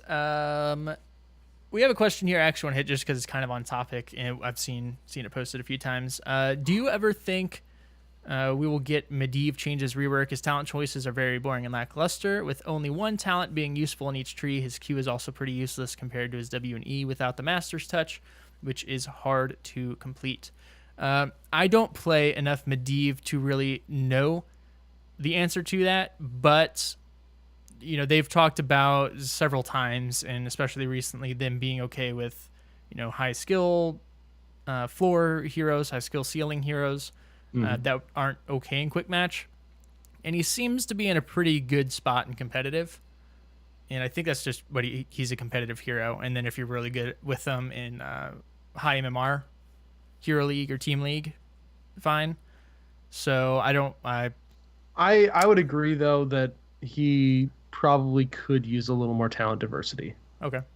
Because he's got like Master's Touch at 7, I think is what it is. Like that's like an auto pick. The quest. Yeah. Oh yeah, pretty much. you can't like, not do that, and then it Yeah. affects how you play, which is nice, I guess. But So yeah, I wouldn't mind, not necessarily major changes, but maybe just some talent rebalances, shift some power around a little bit. Just make his tree a little more adaptable. Mm. Yeah, diverse. Yeah, so that's what I do. And I also, in Excel Epic, threw this out there, and because we were talking about Anna's Nano Boost and not being able to see it very well, one of Leoric's new talents, when you Wraith Walk and Wraith Walk through the enemy team, they get a 50%. I'm going from memory. I think it's a 50% damage debuff for 4 seconds. it's just pretty huge. Yeah, 4 Which is seconds is a huge. long time. Holy cow. But yeah, it's several seconds, and I think it's 50% damage debuff. It's extremely hard to see, and there's very little indication that it's actually on you. It's basically this kind of like foggy shroud effect over you just a little bit, but there's no like UI side indicator for the damage reduction. And so that's another one I would like to see spruced up a little bit, either given a UI indicator or at least some sort of something that shows, hey, my damage is reduced by half right now. Yeah. True. I feel like if you saw the Wraith coming at you, you would kind of like sense it or get the idea that, okay, maybe he took that talent, and then you could tab and find out for sure. But yeah, I'm with you. I mean, just the more information we have, the better. And I really like what they've done with a lot of the talents as far as like full screen overlays, like with Egg, Gorge, Medevac, things Right. like that. That, you know, for both Ana and possibly this, that aren't super intrusive, not taking up anything in the middle of the screen. That have maybe, I don't know, maybe have like a foggy border that's slightly glowing red or something, pulsing red, and then for the nano boost, like electricity or something going around the edge of your screen that's not taking up anything in the middle of the screen. That they've done. It's got to really be well with spooky those. though. It's got to be gotta be spooky because a spooky. ghost just passed through you. That's right. But yeah, I don't see a problem with it, especially if they're not wanting to clutter the screen for a bunch of people. Those little side indicators or something like that, that are individual player indicators, I think can be decent in a lot of those situations. Yeah, because that's not both of those abilities aren't really something like your team needs to know, unless like I don't know, you don't want to make sure you don't stim drone somebody who's 50% damage reduction right now. I guess they've got the UI indicators for the healing and stuff, and for the armor. We have ability power reduction now on several abilities in the game. We have just overall damage reduction on several heroes of the game. Like, I think it's time we see some sort of a little side UI thing for damage reduction as well. Yeah, because it's starting to become a little more prevalent. Fair enough. Well, anything we missed as far as in development, announcements, balance notes that you guys want to hit on real quick? I think we got everything. it. We did That's it. pretty good. There's a lot. All right, so let's go ahead and move on into the HGC.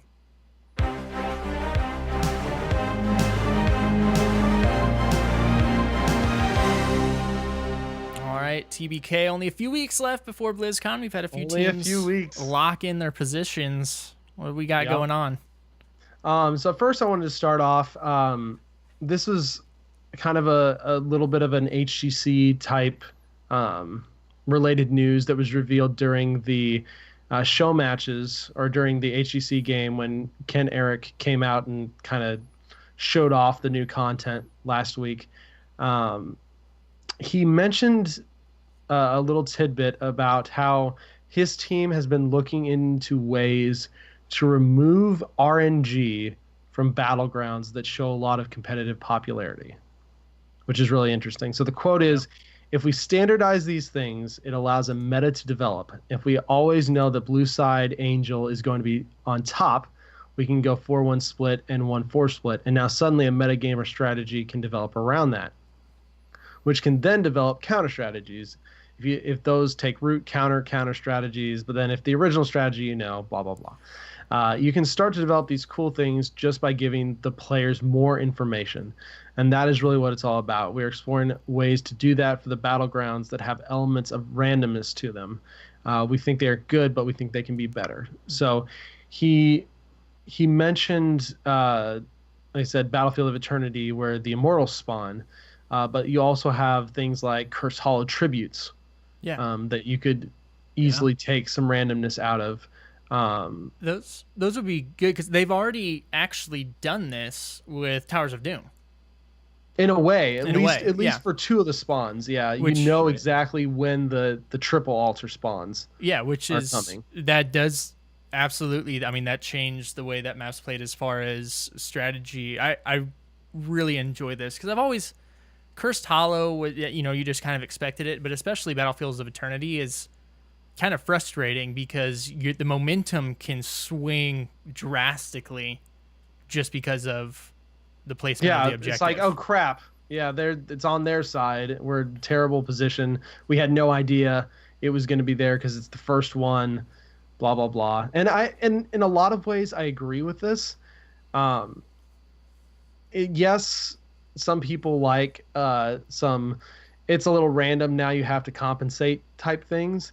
But we've already talked about the fact, and we're hoping here in a few weeks to get in an in-depth discussion on it with a guest or something. But Heroes has a lot of maps, and compared to something like League of Legends that has one map, you have a whole nother level of learning that has to be done. Not only do you have to learn the heroes, but you have to learn these 12 or 13 maps and the intricacies that go with them, the macro game that goes with. There's just so much to it.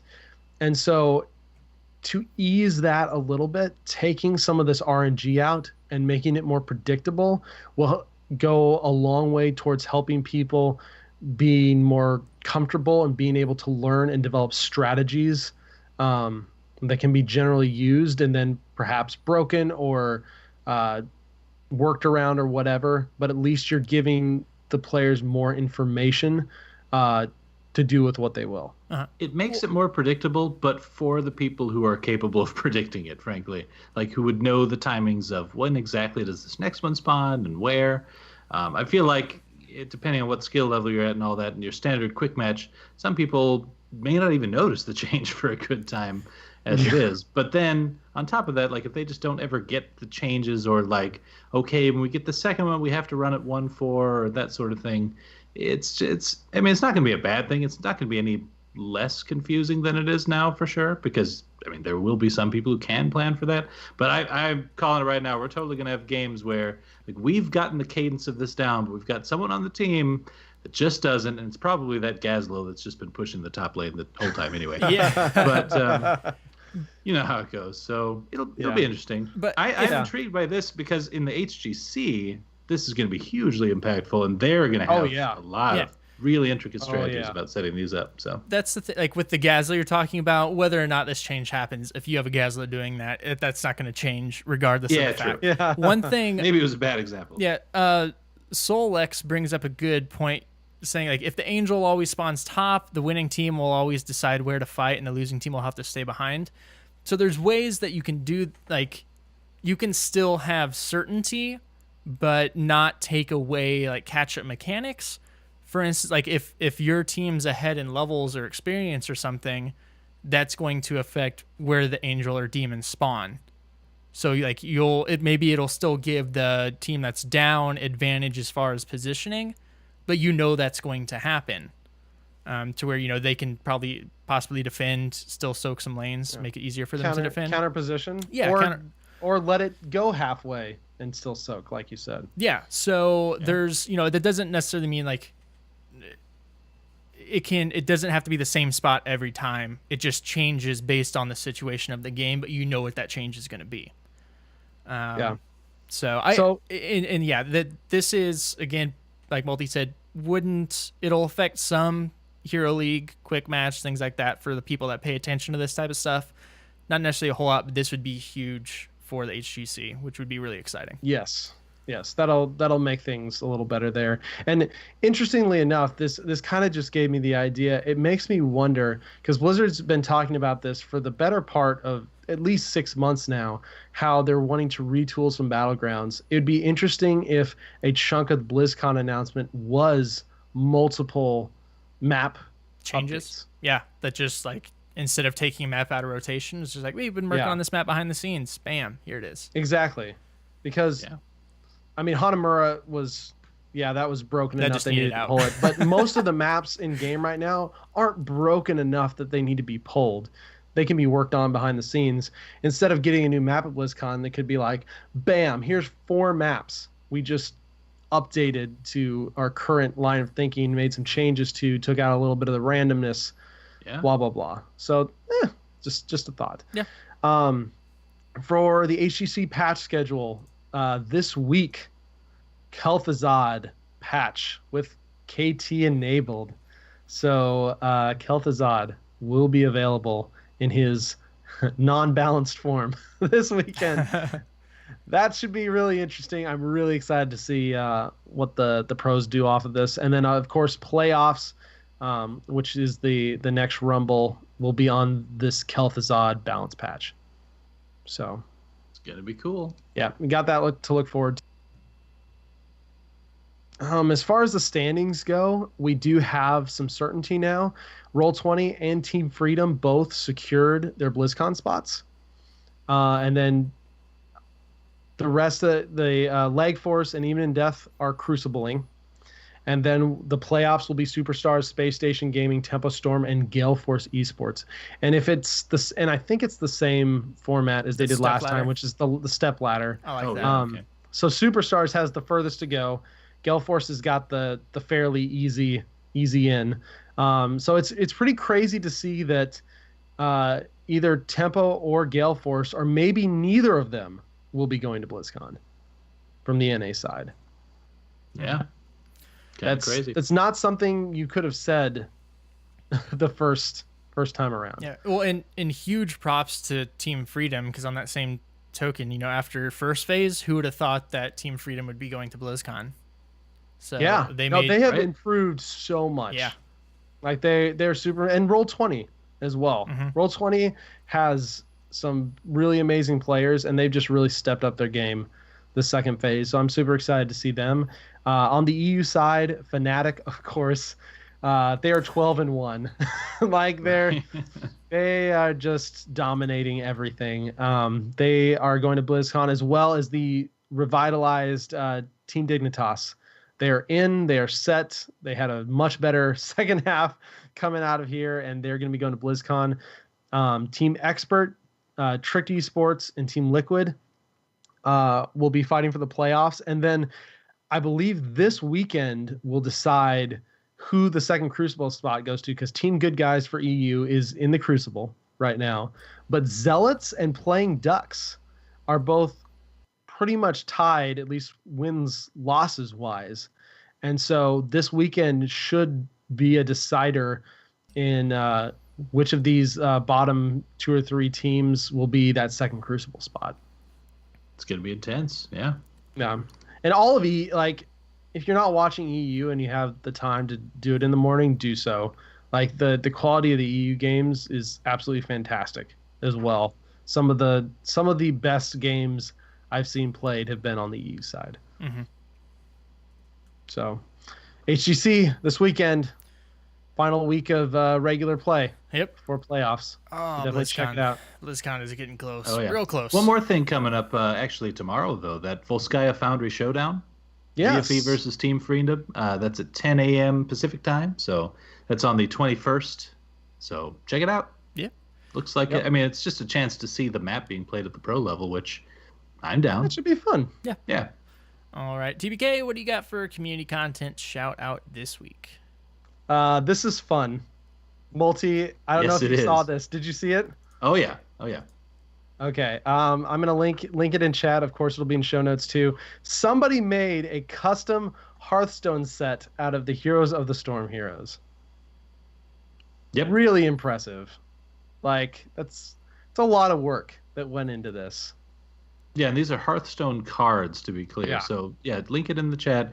But otherwise, yeah. So it's super interesting. I mean, obviously, some of the cards are a little bit on the broken side, and some of the cards are already in the game in one way or another. Like Kel'Thuzad, Uther's one of the heroes, that sort of thing. But yeah, there was a lot of work put into this, and I mean, honestly, I'm just a fan of any sort of Hearthstone and Heroes crossover. Definitely need more of it in Heroes, but yeah, to have more of it in Hearthstone too would be really cool too. So yeah, I'm digging it. And like you said, ton of work put into this. A Yeah. lot of work put in this. It's real. Some of the abilities and stuff are super creative. I dig it. Yeah. And this is Galactic Gravy Well, who did this well on done, sir. Reddit. Well done. It's very impressive. All right, so we have some time to get to some questions. We are running a little bit towards the end, but we are expecting to go a little long this week, so it's okay if we go a few minutes long. And by long, I mean longer I've got than to throw normal. out there that I threw up a poll on our official Twitter, Oh yeah. and pretty much 85% of the people didn't think we could keep the show under 2 hours anyways. So we're not bucking expectations. I by any do have means. to work It's a a good They have no double faith. tomorrow, so you know. You'll be all right. Let's go ahead and get into some emails, and also chat room. If you have any questions, go ahead and post those. We'll try and keep track of some and hopefully get to a few. All right, multi. So this first one from Todd that we had last week weren't able to get to, but there's actually, I believe, been an update kind of on the situation that sparked this. So why don't you go ahead and read it? Sure. So Todd writes, to me, the biggest difference between real sports and esports is the level of maturity and accountability that players are held to. For the most part, pro gamers and athletes are almost the same average age, many being between 18 and 30 years old. Yet pro athletes mostly act like mature adults, while pro gamers are sometimes toxic, like 10-year-old children. I feel like Blizzard is living a contradiction by saying that they handle toxic behavior, yet someone who could tell someone to, quote unquote, kill themselves or intentionally throw ranked Hero League games might become silenced for a short time and banned from continued action in Hero League, but could still play in like HGC that same day and be paid by Blizzard directly. In regular sports, if an athlete acts out, embarrasses their league, or says something radically disgraceful, or etc., they are fined and or suspended, yet we see no such action by Blizzard. Should HGC pro players be held accountable for their actions in public games? So, okay, a couple things to unpack on this one. First of all, for me, by all means, no disrespect on this, of course, but to me, the biggest difference between real sports and esports is that esports are done on the computer and real sports are, I don't know, like, I guess they throw balls around or something. I lost track. But otherwise, I see what you're getting at here for sure. I didn't know that this was necessarily a huge issue, like among the HGC scene. Like, I kind of feel like our community would keep people honest to a degree as well. Like, if I got in the game, just regular Hero League, and I saw Michael Udall cursing people out and doing all this stuff, I might screen cap that one and maybe tweet it out a couple times. I used him as an example because he's a super nice guy. He would never do that sort of thing. But honestly, I actually apply that same philosophy to myself because, I mean, we've got the podcast. Some people may or may not recognize the name there, and I don't want anyone tweeting out something rude that I wrote either. And I'm also just kind of trying to legitimately be a better person. So I'm getting better with this stuff, you guys. We appreciate you. Yeah, because you guys remember my old League of Legends days. I was not the nicest guy. I don't know. Anyway, so I don't know if it's a huge issue in the HGC scene, and I think the community would kind of regulate this a little bit anyway. But what do you guys think on all this? So, this actually happened because last week, Mopsio from LotS, somebody, who was it? Or Zealots. Zealots. Who was it that, It's one of those shows. whose stream was it? I don't remember. Oh my gosh, I can't remember. But anyways, was playing a Hero League game and dude was being super toxic. I don't remember exactly what he was saying and stuff, but I think he went like AFK after being toxic and refused to play. And the update on that is he has been banned for 7 days. He was banned for 7 days. So is that okay? Yes. So this last weekend he didn't get to play. Like Blizzard actually came in and ruled and said you're banned for 7 days, which means you cannot play in your HGC games over the Yeah. weekend. So it was Mune stream. Did I pronounce Munes? It's Mune, right? Not Moon. Mune. Yeah. We're gonna say Mune. Sure. So yeah, so that happened. That's a big deal. As far as the question, I'm going to disagree with a few things. The average age between sports and esports, not the same. Esports, a lot of times, is like 16 to low 20s. Some games, there are older players, but typically you find it 16 to low 20s because just reaction times, eyesight, things like that. That's when they're in their prime. Where pro sports is low 20s, some sports 18, 19, through 40s. So the maturity level is not the same at all, and this has been a thing in esports for a while. As far as there's trash talk going on between teams is fine, but then that age of players doesn't take trash talk the same. Sometimes things get out of hand. So it's kind of expected that these situations will happen. However, I do think that it is on each individual game and company for the esports to hold that same level of accountability, because this is, esports is in, it's been around for a while, but it's still like in its infancy. And we have the Overwatch League and stuff coming out to try and make it more mainstream. So we need that maturity in holding those players accountable. And there's a lot of other issues that come with that maturity besides just how people are acting in game. I think there is CS:GO teams, a couple teams involved about, a player not wanting to play for a team and going on Twitter and tweeting a whole bunch of stuff about the organization about how they weren't going to let him go. They were holding him, hostage and due to his contract. Well, it's in the contract. They weren't holding him hostage. They were trying to work with him, but they're not going to give him away for free. They need a decent trade. It is a business. So this age group just doesn't understand things as well. And like I said, the accountability, it needs to be the same. They're the public face of their esports. And I think this was a good call on Blizzard to do that, to know that that is not okay. Yeah. And, some people may say, well, it's only Hero League. Like, this didn't happen, on a game or in a game or anything like that. Well, yeah, it was only Hero League, but it was being streamed. You're in the public eye now of seeing a professional player do this. So absolutely. Oh, it's still a ranked game. I mean, even though, obviously the HGC players aren't taking it as seriously as they would their HGC play. I mean, it matters to somebody that you're just sitting there AFK. So yeah, I like that they're doing this kind of thing. So, and plus, this example sends a message to the rest of them to lay off that sort of thing as well. So yeah. So TBK, what's your thoughts? I'm going to read responses, see what people are saying in chat. I agree. Like we're in a league format now. Blizzard is paying these people a salary. There are certain expectations, and I mean, if you read through the rules, there's a lot of different rules laid out just in the official HGC rules, but this needs to be treated as a job.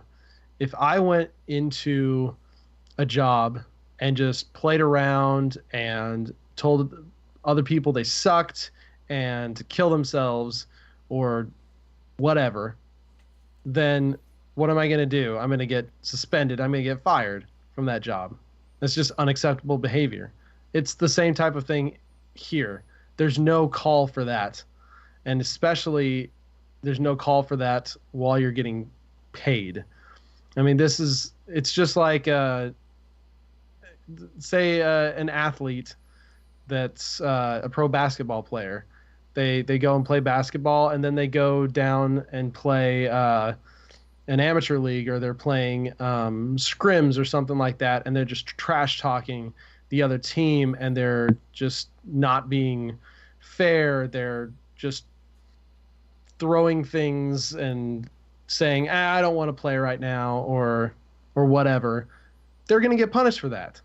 It doesn't matter that it's not an official game. They'll get punished for that, even if it's just a scrim game or something they were doing on the street and the news caught them. doing that. Like, there's going to be penalties because they are the public face or a part of the public face of this company in this league. And so you should be held to those standards. And it's just one of those things. Yes, it's a younger group, but at the same time, this is a job too. And if they're not mature enough, they need to get mature enough to handle not being pissy or not telling people to kill themselves or whatever. And there's a ton of players who are completely fine. Everyone's got their off day too. But at the same point, it's a job. Treat it like a job. And there's been a good point, and a lot of people are agreeing here in chat, but there's been a good point made about professional athletes. They have played that sport their entire life growing up. They've been on teams. They've been coached, on how to act and carry themselves just kind of throughout life and throughout the sport. Whereas in esports, people play, there's a huge issue with esports and online gaming, the toxicity, the anonymity of being able to say whatever you want in online games, and people doing that, and there's not a coach to show them what's right and wrong. And that's not a thing in esports right now, because people are just, they go from being amateurs or nothing to being good enough to be on a professional team. So sure. Hopefully, well, from a league standpoint though, Blizzard should have, or I'm sure they did, but they have a big summit, they have a big introductory thing.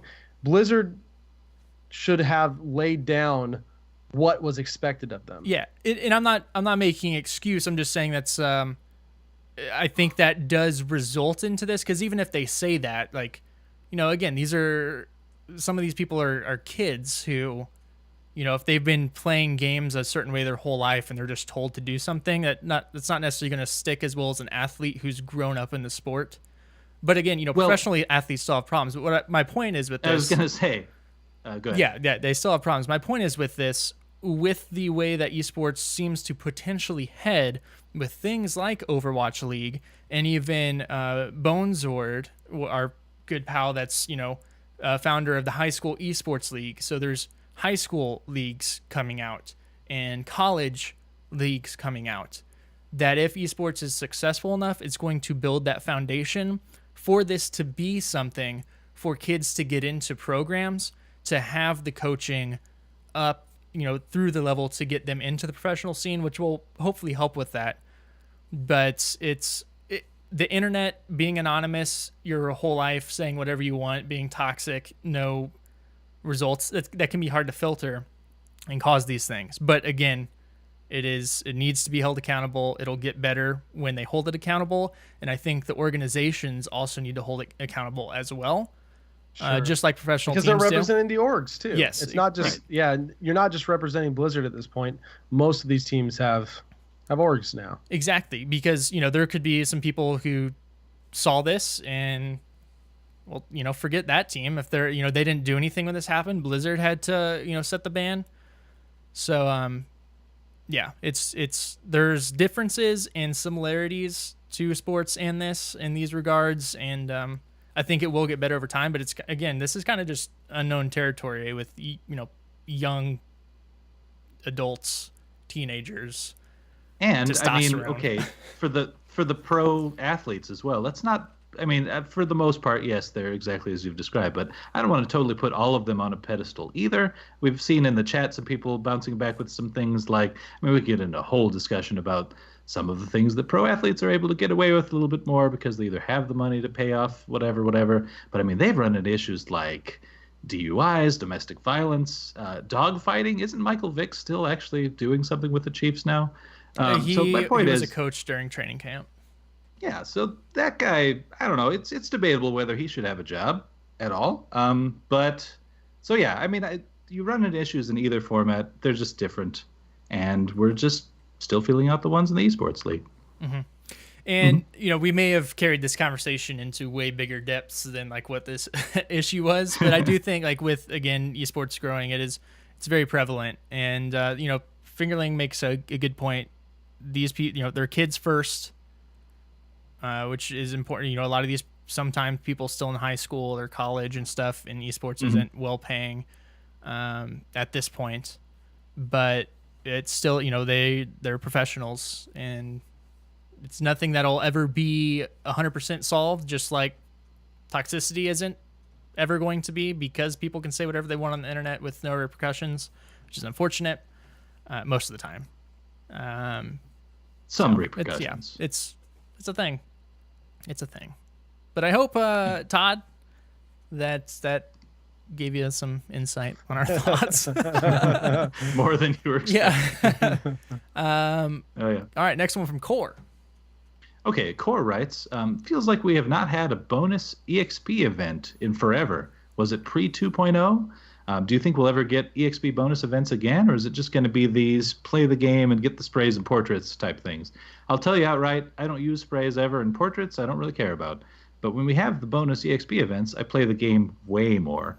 And I think it's for that last reason, Core, that I can see it happening again. I don't know, and you're right, I don't know when the last one was. I was trying to look it up, actually, while we were going through that whole discussion. It's been quite a while. It's been quite a while, but definitely pre 2.0, right? Mm-hmm. So to that end, like, I don't know if they just, because obviously, like, it's a financial decision as well. Obviously, they want to bring in players to play a lot more on those weekends and that sort of thing. But, I mean, with the rate at which they're shelling out the chests now, it would be a lot more chests in that time to shell out. So, although, you know what, now that you can purchase them at the rare level, maybe, I mean, because the common ones won't be as exciting, maybe we could go in a direction like this where, because they're not as impactful as commons strictly, this kind of event wouldn't be as impactful, like comparing purchasing chests versus getting them for free. You know what I mean? So, I mean, I don't see why not. I'd love to have another weekend where we have it personally, but what do you guys think? I can see it on both ends. I love it, but now that the way they're monetizing, not wanting to give out chests, it's I don't know. I can see both ways. I do agree. I absolutely play more whenever there are those events going on, but I get it. I don't know. TBK. Yeah, I can understand why, since they switched to this new loot box model, it makes less sense for them financially, because the more XP you get, the more loot boxes you get. What would be really interesting would be to do maybe a bonus XP event in conjunction with a large gem sale. Level some heroes you like and buy some cheaper skins at the same time. I don't know. That'd be kind of cool. But yeah. I think that's probably one of the reasons why we're seeing less or, well, at this point, non-existent XP events post 2.0, just because of the way the new format works, and they're basically giving away stim pack value for free when that happens. So I don't know. I would love to see it again, and I think there's some creative ways they could do it while still monetizing it at the same time. And like Multi said, maybe now that the loot boxes that you buy are moving to rare, it won't be quite as big of a deal. But yeah, it just needs to be done in the right. It may just need to be done in a slightly different way this time around. Yeah, maybe not double EXP, but 50% or something. I mean, it would stack with your stim packs, and there's just stuff they could do. Even 25%. Yeah, it'd be impactful. All right. Well, this has officially been our longest episode. We did it. We did it, boys. Don't want to disappoint. Disappoint our Twitter poll. It's not quite 3 hours though. We apologize. But before we get out of here, Multi, why don't you go ahead and tell people where we can be reached? I'll be quick with these. So you can find us in-game by typing /join space LOTS, or in our Discord, sticky to the top of our Twitter, at Lords of the Storm. We're also on Facebook.com/Lords of the Storm podcast. You can send us email with feedback or questions, lordsofthestorm@outlook.com. And if you want to help us out, a couple ways to do it. 5-star iTunes reviews are really cool, or Stitcher reviews. Actually, I'll cover a couple of those here in a second. We haven't gotten to Stitcher in a while, but if you really want to help out the show beyond that, we do have our Patreon at patreon.com/Lords of the Storm. We're able to give any amount that you feel appropriate for what we do here, or none at all. Either way, we appreciate you guys even just tuning in. So first of all, iTunes review. We got a new one from Cheese2424, or maybe it's 2,424. I'm not sure. Looking back at my win rate percentage in Heroes of the Storm last season, it was, well, pathetic. But it has slightly improved this season thanks to the guys at Lords of the Storm podcast. I really recently got into it and look forward to new episodes on Thursdays. For example, I had no idea how to spec KT until the host tipped me towards chains. I was specking for the poison puddle like a noob. Thanks, guys. Keep up the good work. So, and the poison puddle's okay. I don't know. It got buffed. Poison puddle. It did. It actually did. Buffed. So, like I said, we have had a couple Stitcher reviews since the last time we shouted them out. It's been a little while. So a couple of these are going back a few months. One's from Space Pope. There's a name I recognize. The title on that one is, As Podcasts Go, It Certainly Is One. So thanks for that. Well done. There. He says, though their lordships may be questionable, the content of the show is unmistakable. They are entertaining, informative about HOTS, and are my go-to show for its content. Just don't question our lordships. How dare you, sir? How dare you? Yeah, I feel like he said it in a hoity-toity British accent. Their lordships are questionable. However, that was a terrible British accent. One from Weekly Listener, again, saying we're informative. It's a good show that gives lots of content, et cetera, et cetera. They say we like to complain and that we're entitled, but otherwise they skip over the complaining. And then Multi is the best guy on here, so there you go. That's all I need to hear. Not the multi part. What? What? Oh, okay. Well, anyway, thanks for the review. And then the last one, Shan Crawford writes, this one's really interesting to me, just a couple days ago. So I've been wanting to do a review for a long time now, just haven't gotten around to it. This is the go-to podcast for Heroes of the Storm, even if you just like to listen to a couple cool gamers sit around and have really balanced discussions. I would also like to say I miss Thorzord, a.k.a. Casey, as he was my all-time favorite on the show. But Multi, you the man now, brother, said in best Hulk Hogan impression, which I cannot do. Especially not now. Wow, yeah, way back. Yeah, you have been waiting a while to review it. Like, if you remember Thorzord and are just now, like 2 days ago, dropping a review, you've been holding off on that one. He was here through like 15. That was like in the 20 30s. Maybe. Yeah. That he dropped off even quicker than Smash did, like in the long term. So yeah. I don't know, but anyway, no, thanks though. We appreciate it. Yeah, really do appreciate those. And also, just since we have a lot of new people joining us tonight, episodes like this and stuff, we want to cover all the changes, the news, obviously. But one of the things that a lot of people write to us about that they appreciate is our Hero of the Week discussions, which we do typically for new heroes the week after they launch. We try and go through, dissect those heroes, come up with builds that are not only viable, but also good starter builds for people just picking up the hero. And sometimes that may be what's competitive or viable competitive wise, or sometimes that may not be, the best build, but something to get you in the swing of things with the hero to improve your skills. And we try and do a lot of different goofy things, and so hopefully stick around and enjoy the show. But you can also find us individually. You can find myself on Twitter, Twitch, Facebook, all those things at GizmoZord, as well as Convert to Raid presents the BattleNet News. That is Tuesdays at 10 p.m. Central. And that's we cover everything Blizzard. It's heavy on the World of Warcraft. It's always a good time. Multi, where can you be found?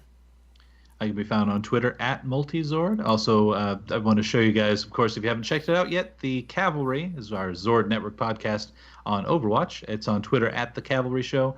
But they're also now live Wednesdays at 7:30 p.m. on twitch.tv/The Cavalry Show. So, go check them out if you haven't in a while even.